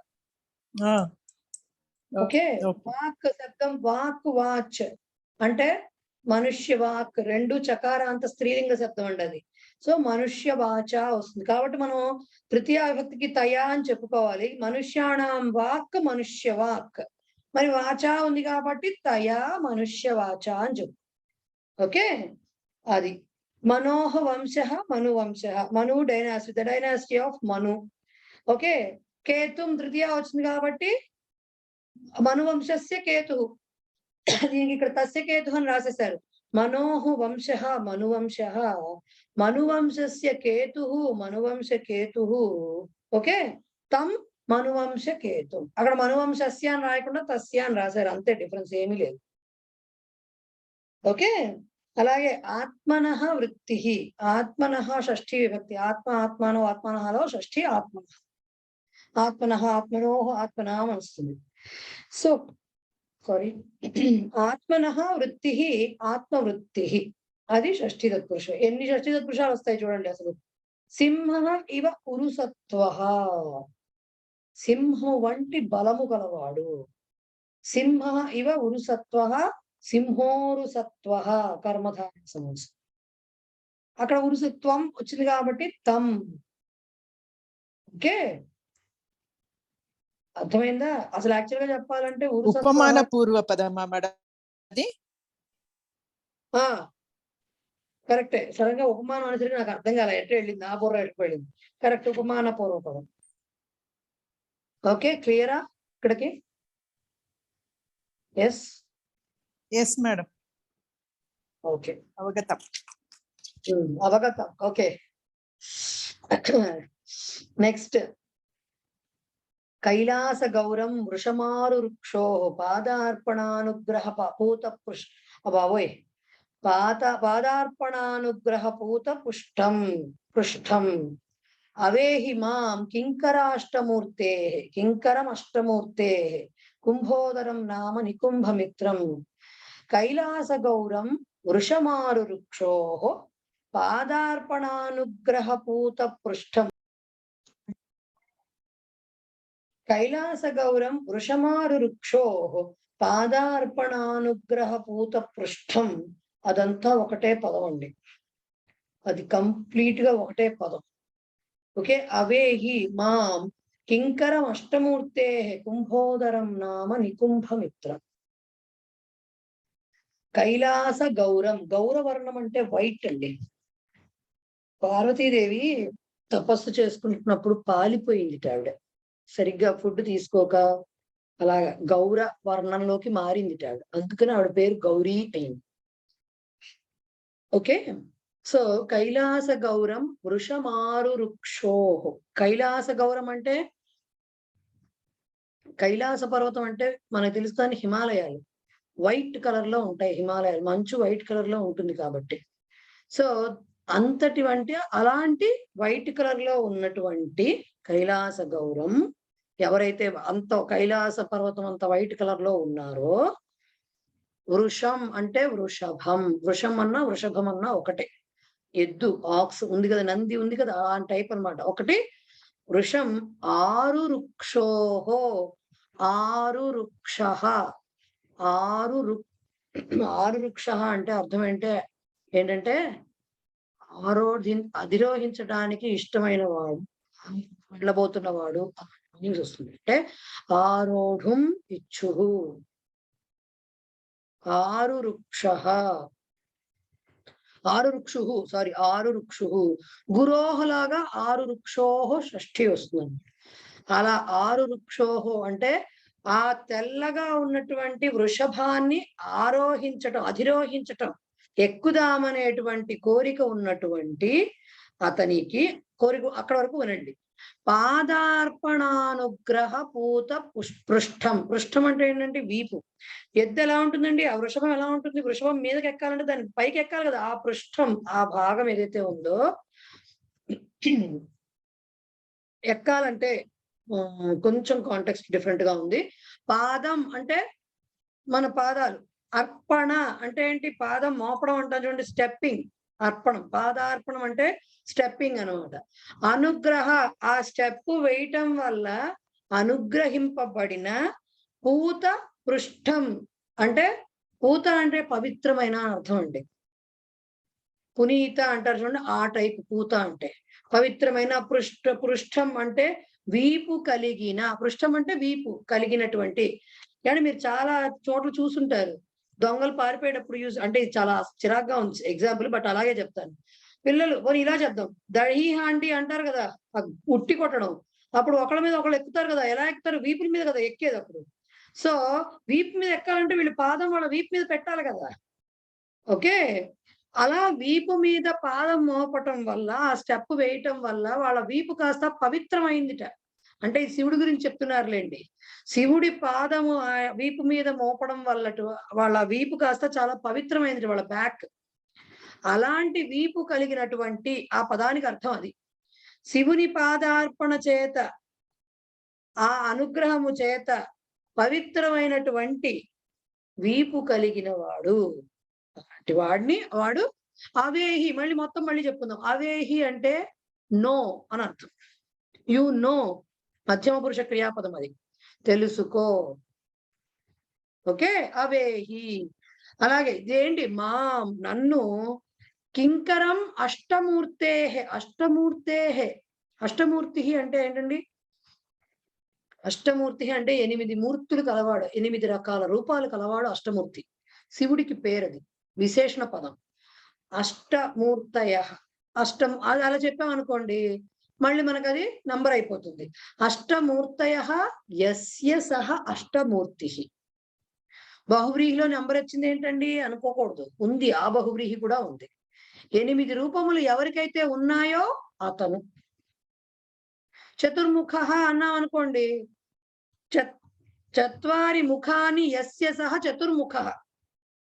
ఓకే, 4 ముఖములు గలవాడు బ్రహ్మ, విశేషణ పదం అయింది కదా చతుర్ముఖుడు అంటే బ్రహ్మకి.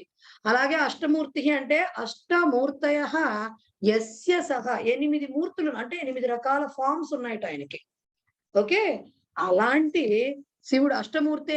కింకరులు అంటే, కింకరులు అంటే యమకింకరులు అనుకోకూడదు. కిం కరోమి అంటే ఏం చెయ్యాలి అనేటువంటి, ఏం చెయ్యాలి అని ఆజ్ఞ తీసుకునేవాళ్ళు అంటే సేవకులు. కింకరుడు అంటే సేవకుడు. ఎవరు? కుంభోదరం, కుంభోదరుడు అనే పేరు గల నామ నికుంభమిత్రం. నికుంభమిత్రుడు అంటే నికుంభుడు అనేవాడి ఫ్రెండ్ కుంభోదరుడు గా నన్ను మాం అవేహి. అంటే చెప్పదలుచుకుంది ఏంటంటే, సింహం చెప్తోంది కదా, సింహం కాదు కదండి యాక్చువల్ గాను. సింహం ఏంటి? శివుడి సేవకుడు కదా, ఆ రూపంలో సింహం రూపంలో పరీక్షించడానికి వచ్చాడు కదా. సో అతను స్వపరిచయం చేసుకుంటోంది ఇప్పుడు. అందుకనే ఏమని, మా ఎలా చెప్తోంది? మా కైలాస గౌరం వృషం ఆరురుక్షోహో అష్టమూర్తే పాదార్పణానుగ్రహపూత పృష్ఠం. ఓకే, పాదార్పణానుగ్రహపూత పృష్ఠం నికుంభమిత్రం కింకరం కుంభోదరం నామ అవేహి. అంటే నన్ను తెల్లని కైలాస పర్వతం వంటి తెల్లని వైట్ కలర్ లో ఉన్నటువంటి వృషభాన్ని అధిరోహించదలచిన పరమేశ్వరుడు. అంతే కదా, ఆయనే కదా ఎక్కేది, మనం ఎక్కం కదా వెళ్ళి. పరమేశ్వరుని యొక్క పాదార్పణ చేత, ఆయన స్టెప్స్ వేయటం వల్ల ఆ అనుగ్రహంతో పవిత్రమైనటువంటి వీపు కలిగినటువంటి, అలాగే ఇంకా ఆయన సేవకుడైనటువంటి నికుంభుని యొక్క స్నేహితునిగా కుంభోదరుడు అనే పేరు గలవానిగా మాం అవేహి, నన్ను తెలుసుకో. నో మీ యాజ్ అని చెప్పి మొత్తం చెప్పుకొచ్చాడు అనమాట. తెలుసుకో అని చెప్పింది ఆ హ్యూమన్ వాయిస్ లో. సింహ కథయతి, తాత్పర్యం చూడండి. అహం న సామాన్య సింహ, నేనేమన్నా ఆర్డినరీ లైన్ అనుకుంటున్నామేమో, కాదు. మరి ఎవరు? మమ నామ కుంభోదర, నా పేరు కుంభోదరుడు. శివకింకరస్య నికుంభస్య మిత్రం, శివకింకురుడు. కింకరుడు అంటే శివుని సేవకుడైనటువంటి నికుంభమిత్రం అంటే నికుంభుడు అనేవాడి ఫ్రెండ్ నేను. యదా ఈశ్వర వృషభ వాహనం ఆరోఢుం ఇచ్చతి, ఎప్పుడైతే ఈశ్వరుడు వృషభ వాహనాన్ని అధిరోహిద్దాం అనుకుంటాడో, తదా మమ పృష్ఠస్య ఉపరి, అప్పుడు నా వీపు మీదే కాళ్ళు పెట్టి పాదం నిక్షిప్య, పాదం అడుగు వేసి, తత ఆరోహతి, అక్కడి నుంచి ఇలా ఎక్కుతాడు. మనం స్టూల్ వేసుకుని ఎక్కుతాం కదా, మనకి ఏమన్నా అందకపోతే. అలాగా ఈయన వంగునుంటే ఈయన మీద కాలు వేసి ఆయన వెళ్తాట. అందువలన ఏవం మమ పృష్ఠం పవిత్రం. శివుని పాదం తాకడం అంటే మామూలు విషయమా అండి అది? సో అలాగా పరమేశ్వరుని పాదస్పర్శతోటి నా వీపు పునీతమైనది. అలాంటి వాడిని నేను. అహం శివస్య కింకర్, నేను కూడా అలాంటి సేవకుణ్ణి, శివునికి సేవకుణ్ణి అని చెప్తున్నాడు. ఇక్కడ అష్టమూర్తి అనే చోట చిన్నది ఊరికే ఎవరికైనా ఇంట్రెస్ట్ ఉంటుందని ఒక చిన్న డీటెయిల్ ఇస్తాను. అష్టమూర్తి అని శివుడిని ఎందుకంటారంటే ఆయన మూర్తులు 8 రకాల మూర్తులు అన్నాం కదా. క్షితిమూర్తి అట. క్షితిమూర్తి, క్షితి అంటే ఏంటి? భూమి, పృథ్వీ రూపం అంటారు చూడండి, అది క్షితిమూర్తి. అలాగే జలమూర్తి, నీటి. మన కాళహస్తిలో వాయులింగం ఉంది ఇలా అంటారు కదా, అరుణాచలంలో అగ్నిలింగం ఉంది ఇలా చెప్తారు కదా, అట్లా అన్నమాట. సో క్షితిమూర్తి, జలమూర్తి, అగ్నిమూర్తి, వాయుమూర్తి, ఆకాశమూర్తి, యజమానమూర్తి. యజమానమూర్తి అంటే ఏంటి? యజ్ఞం చేసేటువంటి యజమాని అంటే మనం చెప్తున్నటువంటి మాస్టర్ అని కాదు అక్కడ అర్థం. యజమానమూర్తి, చంద్రమూర్తి, అట్లాగే సూర్యమూర్తి. ఇలా 8 మూర్తులు ఉన్నాయట. అయితే శివుని పేర్లలో కూడా వచ్చే వాటిల్లో కూడా శివుడు, భవుడు ఇట్లా మాట్లాడతాం కదండి మనం. సో దాంట్లో కూడా క్షితిమూర్తి అంటే పృథ్వీమూర్తి అంటే సర్వ అంటారట, సర్వుడు అంటారట క్షితిమూర్తిని. అలాగే జలమూర్తిని భవః అంటారట, భవుడు, భవః జలమూర్తిని. అగ్నిమూర్తిని రుద్రుడు, రుద్ర రూపం దాల్చారు అంటాం, అంటే ఏంటి? ఫైర్ అన్నమాట, రుద్రః అంటారట. వాయుమూర్తిని ఉగ్రహ అంటారట, అంటే ఉగ్ర రూపం అన్నమాట, ఉగ్రుడు అంటారట. అట్లాగే ఆకాశ రూపం భీమ, ఆకాశం అంటే అనంతం కదండి అది. సో భీమ రూపం అంటే ఏంటి? చాలా విశాలమైనటువంటి రూపం, భయంకరమైన రూపం, అంటే చాలా ఏమంటారు, వివేషియస్ గా అంటారు చూడండి, ఆ టైప్ పెద్దదన్నమాట. ఓకే. అలాగే యజమానం అంటే పశుపతి. యజ్ఞం చేసేటప్పుడు ఏం చేస్తారండి యూజువల్ గాను? అన్నిటినీ పశువులు అంటే ఏంటి? జీవులు అన్నిటికీ వాటికి మంచి జరగాలని కదా చేసేది. సో పశుపతి అంటారట ఆయన్ని. అలాగే చంద్రమూర్తిని మహాదేవుడు అంటారట, మహాదేవ అంటారట. సూర్యమూర్తిని ఈశానః అంటారు. ఇలాగ అంటే ఇవన్నీ శివుడి పేర్లు. ఇంకా చాలా 1,000 లక్షల కోట్ల పేర్లు ఉండొచ్చు కానీ ఇలా అంటారని ఎక్కడో ఎవరో అసలు అష్టమూర్తి అని ఆయనకి ఎందుకు పేరు వచ్చిందని చూస్తుంటే ఇవి కనిపించాయి. సో ఇలాగా ఉన్నాయటండి. అలాంటి శివుడు అనమాట. రకరకాల రూపాల్లో ఉంటాడట ఆయన. ఓకే. సో అది ఇప్పుడు మనం చెప్పాల్సింది ఏంటి? అది క్షితిమూర్తిగా ఏమంటారు మేడం? సర్వః. Thank you madam. అవేహి అంటే జానీహి అంటే తెలుసుకో. అవేహి అంటే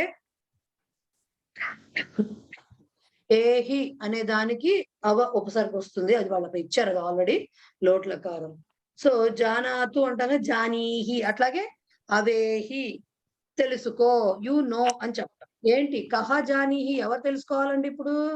అక్కడ వాళ్ళు చెప్పలా, కానీ జానీహి అవేహి వచ్చింది కాబట్టి మధ్యమ పురుష అవేహి అంటే త్వం జానీహి. త్వం అనేది మనం అచ్చారం చేసుకోవాలి.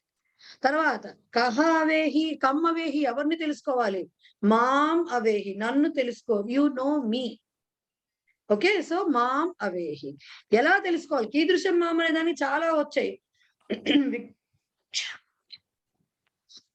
మన విశేషణ పదాలు చాలా వచ్చాయి. సో దాంట్లో కీదృశం మాంకి ఒకటి నికుంభ మిత్రం, నికుంభుని ఫ్రెండ్. అలాగే పునః కీదృశం కుంభోదరం నామ, నన్ను కుంభోదరుడుగా తెలుసుకో అంటున్నారు కాబట్టి అక్కడ మామూలుగా కుంభోదర అనేది నౌను, ప్రాపర్ నౌను. కానీ ఇక్కడ ఈ మాంకి విశేషణ పదంగా వస్తుంది. కుంభోదరం నామ అనేది మొత్తం అడ్జెక్టివ్ గా వస్తుంది కాబట్టి కుంభోదరం నామ పునః కీదృశం అంటే అలా చెప్పుకోవాలి. అలాగే ఇంకా పునః కీదృశం కింకరం అని ఉంది. సో కింకరం. ఇప్పుడు ఎవరి కింకరుడు, ఎవరి సేవకుడు? అక్కడి నుంచి వస్తుంది క్వశ్చన్. కస్య కింకరం? అక్కడ అష్టమూర్తేః కింకరం. శివస్య అని రాయలేం కదా మనము, అష్టమూర్తేః కింకరం. ఎలాంటి? ఇప్పుడు అష్టమూర్తికి విశేషణ పదాలు వస్తాయి. ఎలా ఉన్నాడు శివుడు? ఎట్లాంటి శివుడికి? ఉత్తినే లేచి కూర్చున్న శివుడికి కాదు. శివుడు ఎలాంటి వాడు అన్నప్పుడు కీదృశస్య అష్టమూర్తేః, 6 వృక్షో, ఎక్కాలనుకునేటువంటి అష్టమూర్తి. Shiva who wants to climb. Okay, so ఆరు వృక్షోహో. అలాగే ఎవరిని ఆరు వృక్షోహ అంటే ఏంటి? ఆరోఢం ఇచ్చోహో అని చెప్పొస్తుంది అర్థం. సో ఎవరిని ఎక్కాలనుకుంటున్నాడు అంటే కం ఆరు వృక్షోహో, వృషం ఆరు వృక్షోహో. ఇప్పుడు వృషం మళ్ళీ ఎలా ఉందో చెప్తున్నారు, వైట్ కలర్ లో కైలాస పర్వతం అంత వైట్ కలర్ లో ఉంది అని. సో కీదృశం వృషం? కైలాస గౌరం వృషం ఆరు వృక్షోహో అష్టమూర్తే కింకరం కుంభోదరం నామ నికుంభమిత్రం మాం అవేహి. ఇంకోటి కూడా ఉంది పెద్ద సమస్త పదం, పాదార్పణానుగ్రహ పూత పృష్ఠం. ఇది కూడా పునాది. ఈ పెద్ద పదం అవ్వచ్చు కానీ చివరికి విభక్తి ఏముంది? ద్వితీయ విభక్తి ఉంది. సో ఇది మొత్తం బహువ్రీహి సమాసం. ఇది విభక్తిలో ద్వితీయ విభక్తిలో ఉంది కాబట్టి పునః కీదృశంలోకే ఈ మొత్తం పదం వస్తుంది. అవడానికి పెద్ద పదం, చివరి ఉన్నది ద్వితీయ విభక్తి. ఓకే, అర్థమైందా? సో పాదార్పణానుగ్రహ పూత పృష్ఠం కైలాస గౌరం వృషమారు వృక్షోహో అష్టమూర్తే కింకరం కుంభోదరం నామ నికుంభమిత్రం మాం అవేహి అని వచ్చింది. సమస్త పదాలు చూస్తే మేడం ఇది అన్వయ రచన ఏ ఆర్డర్ లన్నా రాయొచ్చా మేడం? అది అంటే ఇప్పుడు యాక్చువల్ గా మనం ఇందులో చూస్తే పాదార్పణానుగ్రహ పూత పృష్ఠం అనేది ఇక్కడ లాస్ట్ లో ఇచ్చారు కదా, అది కొంచెం ముందుకే రావాలి కదా మేడం ఇక్కడ ఆర్డర్ లో చూస్తే. ఆ ఆర్డర్ లో చూసినా చూడండి మీరు, ఆరు వృక్షోహకి ముందరే వచ్చినది. దేన్ని ఆరు వృక్షోహ అంటే వృషం అంటున్నారు. వృషంకి అడ్జెక్టివ్స్ ఇవి రెండు. ఏది?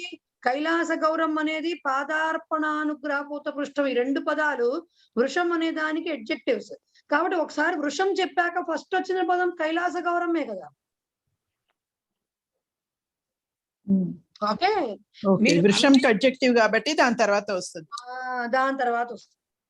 Okay okay.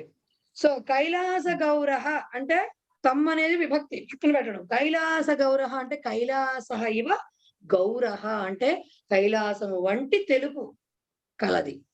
కైలాస గౌరహ ఉపమానోత్తర పద కర్మధారయం.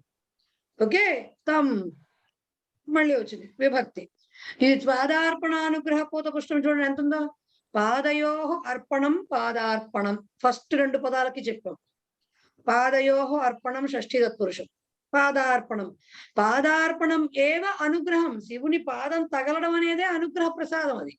కాబట్టి పాదార్పణం ఏవ అనుగ్రహం, ఇది అవధారణ పూర్వపద కర్మధారయం. ఓకే, తర్వాత ఏమైంది? పాదార్పణానుగ్రహేణ పూతం పృష్ఠం యస్య సహ, ఇది బహువ్రీహి అయింది. ఆ పాదార్పణము వలన ఎవరి వీపు అయితే పవిత్రమైందో వాడు. ఓకే, పూతం పృష్ఠం యస్య సహ పాదార్పణానుగ్రహ పూత పృష్ఠ.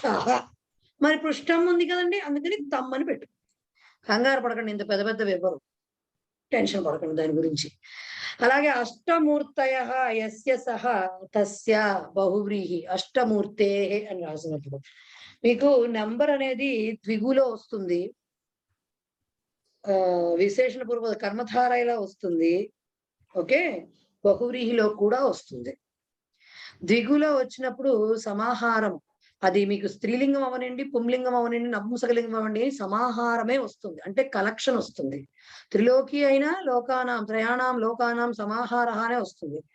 అలాగే సప్తాహ అన్న సప్తానాం అహ్నాం సమాహార అనే వస్తుంది. అలాగే త్రిభువనం అన్న త్రయాణం భువనానాం సమాహార, ఏ జెండర్ అవ్వచ్చు, అక్కడ నెంబర్ వచ్చినప్పుడు సమాహార ద్విగునే అవుతుంది అది. ఓకే, కలెక్షన్ వస్తుంది. అలాగే మీకు సప్తర్షయ ఆర్ త్రిమూర్తయ ఇలా బహువచనం, పంచ పాండవాహ అని బహువచనంలో వస్తుంది చూడండి. అలాగా అప్పుడు మీకు అదేమవుతుందంటే విశేషణ పూర్వం, అప్పుడు నెంబర్ ఎడ్జెక్టివ్ అవుతుంది.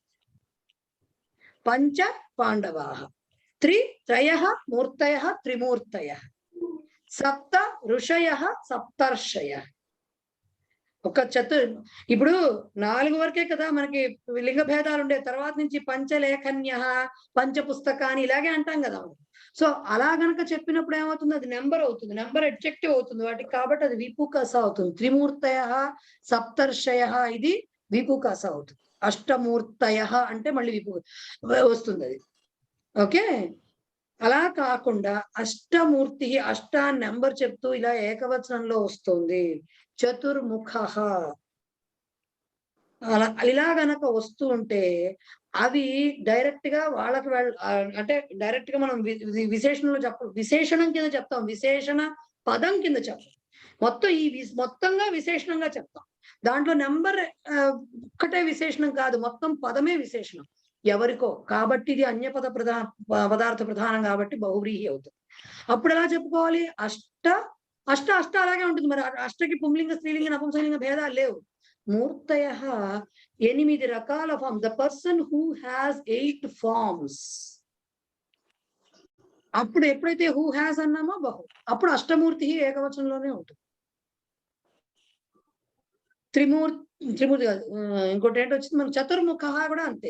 4 ముఖాని యస్య సహ చతుర్ముఖ. అక్కడ కూడా నెంబర్ ఎడ్జెక్టివ్ అక్కడ అవుతోంది, బట్ మొత్తం పదం ఎడ్జెక్టివ్ అవుతోంది వేరే పదానికి. సో నెంబర్ అనేది 3 కాంటెక్స్ట్ లో వస్తుంది. సో అదనమాట అది. నెక్స్ట్ నికుంభ మిత్రం యస్య సహ నికుంభ మిత్ర, సారీ నికుంభ మిత్ర తం నికుంభ మిత్రం. మిత్ర అని ఎందుకన్నాము, అక్కడ పర్సన్ కి చెప్తోంది కాబట్టి నికుంభ మిత్ర అంటాం. ఓకే, యస్య సహ అంటున్నాం కాబట్టి నికుంభ మిత్ర, అక్కడ లింగంతో సంబంధం లేదు. అప్పుడు ఈ పర్సన్ ఏ లింగమో దానికే చెప్తాం బహువ్రీహి. యస్య సహ తం నికుంభ మిత్ర. ఓకేనా, క్లియరా? ఈ కర్మధారయ బహువ్రీహి స్పెసిఫిక్ చేయగలరా? ఏంటండి, కర్మధారయ అని ఒకటే ఇచ్చారు, మనం స్పెసిఫిక్ ఇదని చెప్పవసరం లేదా? యాక్చువల్ గా అయితే చెప్పాలి. వాళ్ళు ప్రభేదం అడగకుండా ఊరికినే సమాసనామం అంటే ఇలా రాసినా కూడా కరెక్టే. మరి పుస్తకంలో మనకు అంతే ఇచ్చారు కదా, ప్రతి చోట అన్వయ రచనలో ఇచ్చిన సమస్త పదాలకి ఎక్కడా వాళ్ళు డీటెయిల్డ్ గా ప్రభేదం చెప్పలేదు. కేవలం సమాస ప్రభేదం చెప్పలేదు. ఎస్పెషల్లీ కర్మధారయానికి. తత్పురుషానికంటే తప్పదు, చెప్పాలి కాబట్టి చెప్పారు. చెప్పలేదు. అలా రాసినా మార్క్స్ ఇస్తారు. అంటే నేనైతే మొత్తం రాస్తాను, అది వేరే విషయం. అది ఏమో కంగారు ఏమంటే మీకు ఒట్టి కర్మధారయాన్ని రాసే కంటే ఈ పేరుతోనే గుర్తుంటుంది. ఇప్పుడు సింహ ఇవ ఉరుసత్వ అన్నాం అనుకోండి, ఓహో ఉపమానం వచ్చింది, ఇవ వచ్చింది కాబట్టి ఉపమానోత్తరం అది గుర్తుంటుంది ఈజీగా. ఎందుకంటే మనం అలా నేర్చుకున్నాం కాబట్టి. డైరెక్ట్ గా కర్మధారయ గుర్తురాదు, ఉపమానోత్తర పద కర్మధారయం అనే గుర్తొస్తుంది. ఓకే, అక్కడికి 5 పాఠాలు అయిపోయి. ఇప్పుడు అన్వయ క్రమం అంటే ఇవి కూడా రాయాలండి, సమాసాలు కూడా రాయాలా? అన్వయ క్రమం రాయమంటే చిచ్చి అన్వయ క్రమం రాయమంటే వాళ్ళు క్వశ్చన్ ని బట్టి అంటే అన్వయ క్రమం మీరు రాయమంటే వాళ్ళు పద విభాగం, అన్వయార్థం, తాత్పర్యం, అన్వయ రచన, విశేష అని పద వివరణము, సమాసాలు ఇన్ని రాస్తూ కూర్చుంటే మీకు 4 గంటలు కాదు 6 గంటలు 7 గంటలు అయినా సరిపోదు. అక్కడ క్వశ్చన్ చూడండి, ఏమడిగితే అదే రాయండి. పద వివరణం అసలు రాయకూడదు. ఆ విశేషాలు, సమాసాలు, పద వివరణం మీరు అన్వయ రచనకు సంబంధించి రాయకూడదు. ఎందుకంటే పద వివరణం మిమ్మల్ని విడిగా లింగ అంత విభక్తి వచనాలు రాయమని ఇస్తారు. తర్వాత ఒక బిట్ స్పెషల్ గా ఉంటుంది దానికి. సమాసాలు అంటారా, దీంట్లోంచి వస్తాయి. మనుష్యవాచ రిపీటెడ్ గా అడిగిన సమస్త పదం. సమస్త పదమే కాదు, సమస్త పదము అడిగారు, విభక్తి అంతలింగ విభక్తి వచనాల్లో కూడా అడిగారు పద వివరణ. సో అలా అడగడానికి అవకాశం ఉంది. కానీ మీరు అన్వయ రచన రాయమంటే మాత్రం వాళ్ళు పద విభాగం అడిగితే పద విభాగం రాయండి. ఎన్ని మార్కులకు ఇచ్చారో చూసుకుని వాళ్ళు అక్కడ మెన్షన్ చేస్తారు అసలు క్వశ్చన్ లో. ఏం అడిగితే అది రాయండి. పద విభాగం తాత్పర్యం అడిగారు అనుకోండి, అదే రాస్తారు. పద విభాగం అలాగే అన్వయార్థం, అన్వయ రచన అడిగితే అవి 2 రాయండి. తాత్పర్యం సంస్కృతంలోనే రాయాలి. అన్వయార్థం మీరు తెలుగులో రాసిన అదే ఇంగ్లీష్ తెలుగు రాసిన. ఓకే, సరోజ గారు మీరు ఏదో అడుగుతున్నారు మేడం. ఇక్కడ నామ అవ్యయం అని ఇచ్చారు.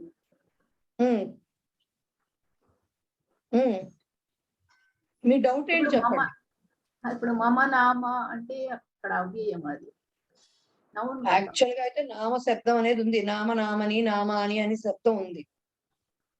నామ యాక్చువల్ గా అయితే అది ఉంది. బట్ కొన్ని శబ్దాలు ఎలా వస్తాయి, ఇప్పుడు కించిత్ ఉందనుకోండి, మనకి కించిత్ కి మనం కిం శబ్దానికి అన్ని రాస్తాం, కించిత్ కానిచిత్ అన్ని రాస్తాం. కానీ కించిత్ యాజ్ ఇట్ ఈస్ గా కూడా అవ్యయంగా కూడా వాడతారు.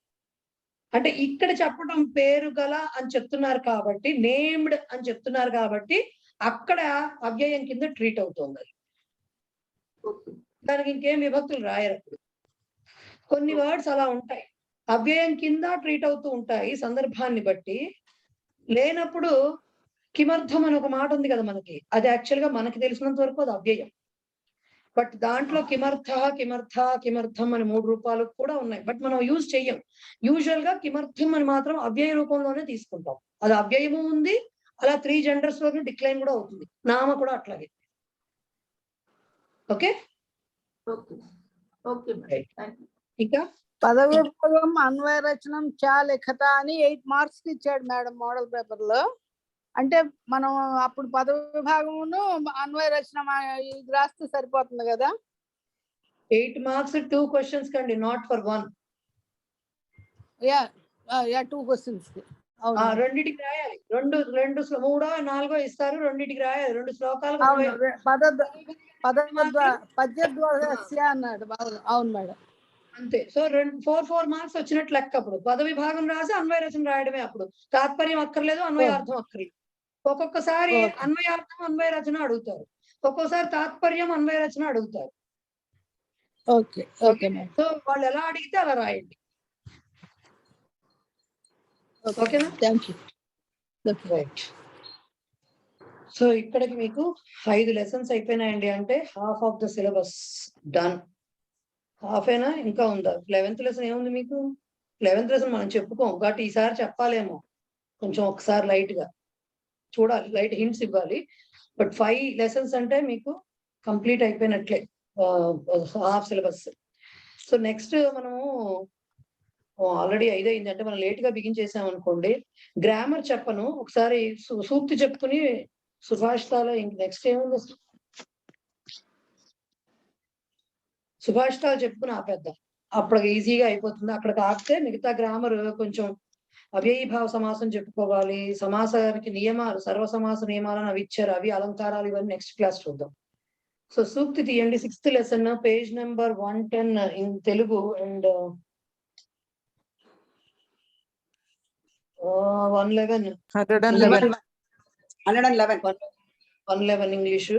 సో అది చూసుకోండి ఒకసారి. ఆపత్కాలే చ సంప్రాప్తే యన్మిత్రం మిత్రమేవ తత్. ఆపత్కాలే చ సంప్రాప్తే యన్మిత్రం యత్ మిత్రం మిత్రం ఏవ తత్ తత్ ఏవ మిత్రం. ఎప్పుడు? యత్ మిత్రం ఆపత్కాలే సంప్రాప్తే అంటే అప్పుడు ఉన్నప్పుడే అని అర్థం. ఆ మాట ఇవ్వలేదు. తత్ ఏవ మిత్రం. ఆపత్కాలే సంప్రాప్తే అంటే సతీ, సతి సప్తమి ప్రయోగం అది.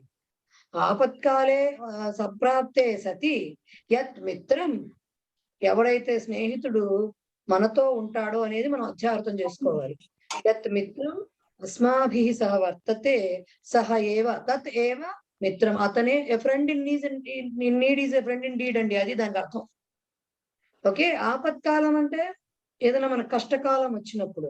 సంప్రాప్తే అంటే సమీపించినప్పుడు. ఆపత్కాలే సంప్రాప్తే సతి యత్ మిత్రం తత్ ఏవ మిత్రం అంటే సత్యరూపేణ మిత్రం అంటే నిజమైన స్నేహితుడు అని చెప్పటం.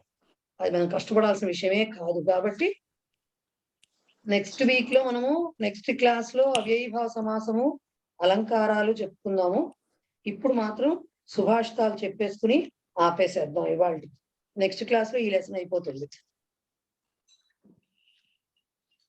ఎస్, నెక్స్ట్ క్లాస్ లో ఈ లెసన్ అయిపోతుంది. ఇప్పటికైతే ఇది చెప్దాం. సో సుభాషితాలు తీయండి. 6th లెసన్ లో సుభాషితాలు అంటే తెలుగు మీడియం 116, ఇంగ్లీష్ మీడియం 117, 117.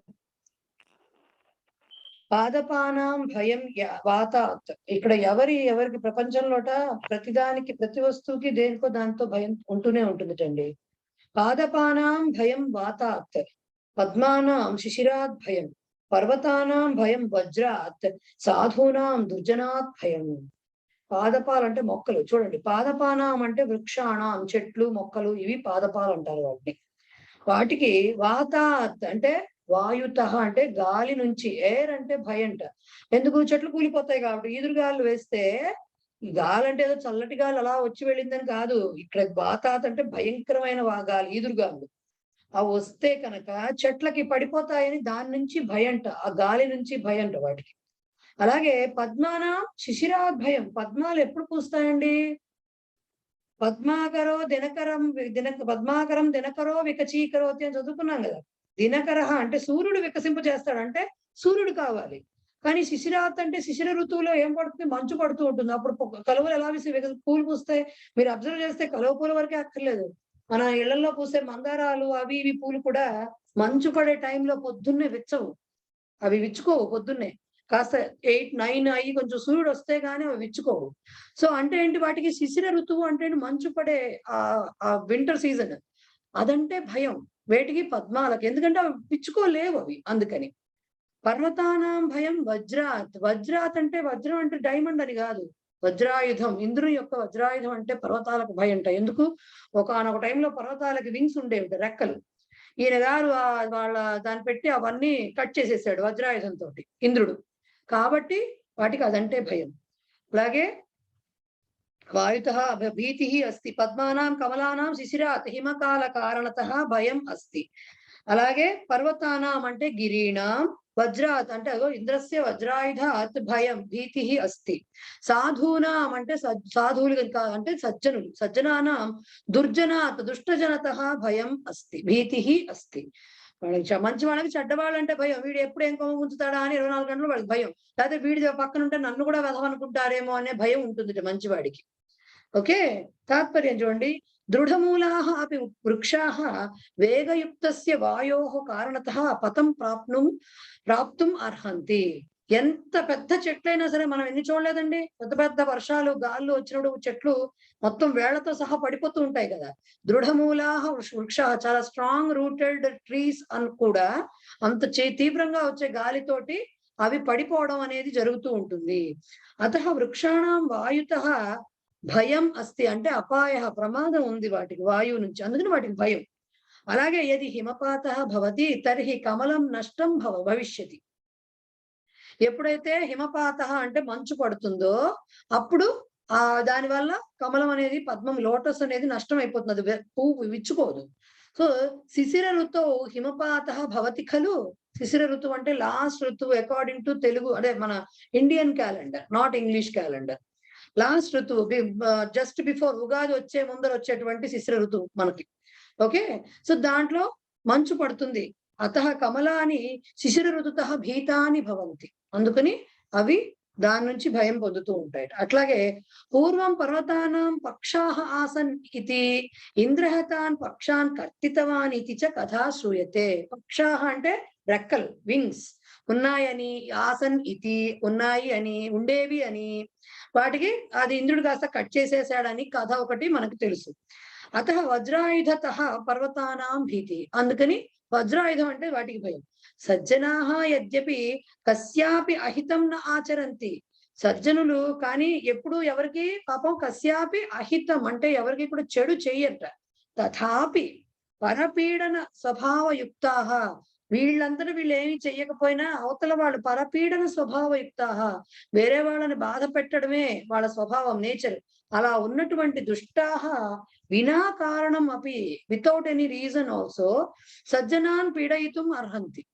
వాళ్ళు they can harm these people, good people. కాబట్టి అతః సజ్జనాః దుష్టజనేభ్యః భీతాః భవంతి. ఏవం లోకే ఏకైకస్యాపి ఏకైక విధం భయం భవతి ఏవ.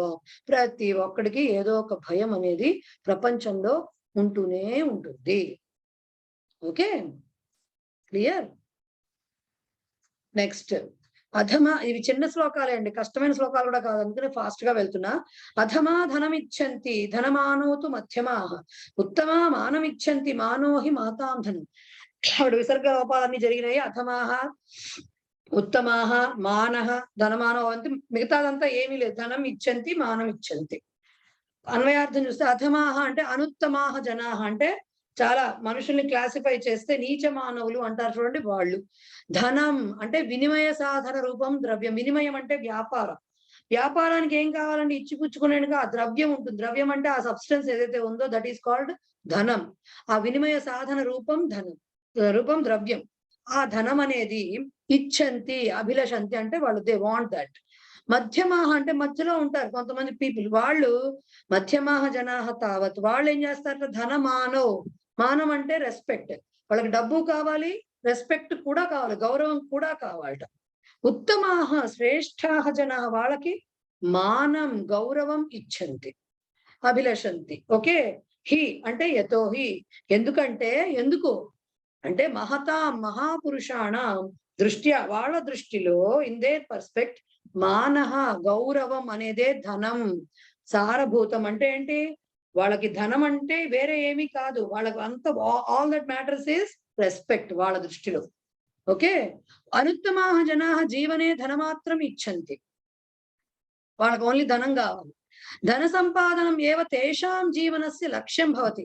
కేవలం డబ్బు సంపాదనే వాళ్ళ ఎయిమ్. ఏతాదృశం జీవనం కదాపి శ్లాఘ్యం న భవతి. శ్లాఘ్యం అంటే appreciable. So it's not appreciable. Okay. మధ్యమాహ జనాహ ధనం మానం చ ఇచ్చంతి. రెండూ కావాలి. ధనేన సహ మానం అపి ఏతే ఇచ్చంతి ఇత్యతః ఏతేషాం జీవనం నింద్యన్న భవతి చేదపి అతి ప్రశస్తం తు న. వీళ్ళకి డబ్బు కావాలి, గౌరవము కావాలి కాబట్టి వీళ్ళ జీవనం ఏతేషాం జీవనం వీళ్ళ లైఫ్ నింద్యన్న భవతి. నింద్యం అంటే గర్హనీయం అంటే అంత తిట్టేట్టుగా అంత ఇందాక అప్రిషియబుల్ కాకపోయినప్పటికీ కూడా ప్రశంసకి తగినట్టుగా కూడా ఉండదుట. మిడిల్ గా అటు ఇటుగా ఓకేగా ఉంటుంది వాళ్ళ లైఫ్. కానీ మహాపురుషాహ సదాపి మానం ఏవ ఇచ్చంతి. వాళ్ళు ఎప్పుడు కూడా గౌరవాన్నే కోరుకుంటారు. తే ధనం తృణ సమానం భావయంతి. గడ్డి త్వరకతో గ్రాస్ చిన్నది ఉంటుంది కదా దాంతో భావిస్తారట. అది డబ్బు అంటే వాళ్ళకి ఆ లెక్క ఉండదట. సో మానం ఏవ ధనం భావయంతి. వాళ్ళకి గౌరవం అనేదే వాళ్ళ మాట అనేదే వాళ్ళ గౌరవం అనేదే వాళ్ళకి ధనంతో సమానము. మానధనానాం ఏతేషాం జీవనం ఏవ ఉత్కృష్టం. ఉత్కృష్టం అంటే చాలా ఉచ్యమైనది, చాలా శ్రేష్టమైన జీవితము అని అర్థము. ఓకే. వాళ్ళకి అక్కడతో ఆపేద్దాము. నెక్స్ట్ వీక్ ఈ లెసన్ కంప్లీట్ చేసుకుందాము. ఒకవేళ ఈ శ్లోకాల్లో ఏమైనా డౌట్ ఉంటే నెక్స్ట్ వీక్ క్లియర్ చేస్తా. ఇప్పుడు టైం సరిపోదు. సో ఆ నోట్ చేసుకుని నెక్స్ట్ వీక్ అడగండి ప్లీజ్. ఇప్పుడు ఎవరన్నా ఏకతా మంత్రం శాంతి మంత్రం చెప్తే ఇవాళకి నాకు కూడా అయిపోయింది, వాళ్ళ టోనింగ్ అయిపోయింది, రావట్లేదు. పడతాను మేడం. కృష్ణకుమారి గారు పాడతారట. గోపికృష్ణ గారు నెక్స్ట్ వీక్. అలాగే ఓకే. నేను అందరినీ మ్యూట్ చేస్తాను. కృష్ణకుమారి గారు మీరు అన్మ్యూట్ చేసుకుని పాడండి.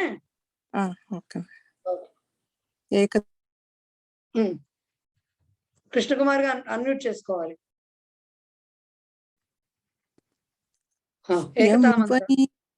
ఏకతా మంత్ర యం వైదికా మంత్ర దృశః పురాణః ఇందం యమమాంతరిష్వానమాహు వేదాంతినో నిర్వచనీయమేకం యం బ్రహ్మ శబ్దేన వినిర్దశంతి శైవాయమీశం శివయిత్యవోచన్ యం వైష్ణవా విష్ణురితి స్తువంతి బుద్ధస్తతార్హన్ నితి బౌద్ధ జైనః సత్శ్రీయకాలేతి చ సిక్తసంతః శాస్తేతి కేచిత్ ప్రకృతి కుమారః స్వామీతి మాతేతి పితేతి భక్త్యా యం ప్రార్థయంతే జగదీశితారం స ఏక ఏవ ప్రభురద్వితీయః.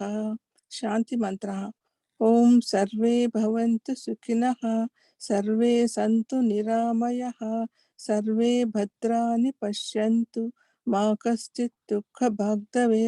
ఓం శాంతి శాంతి శాంతి. ధన్యవాదः. ధన్యవాదాలు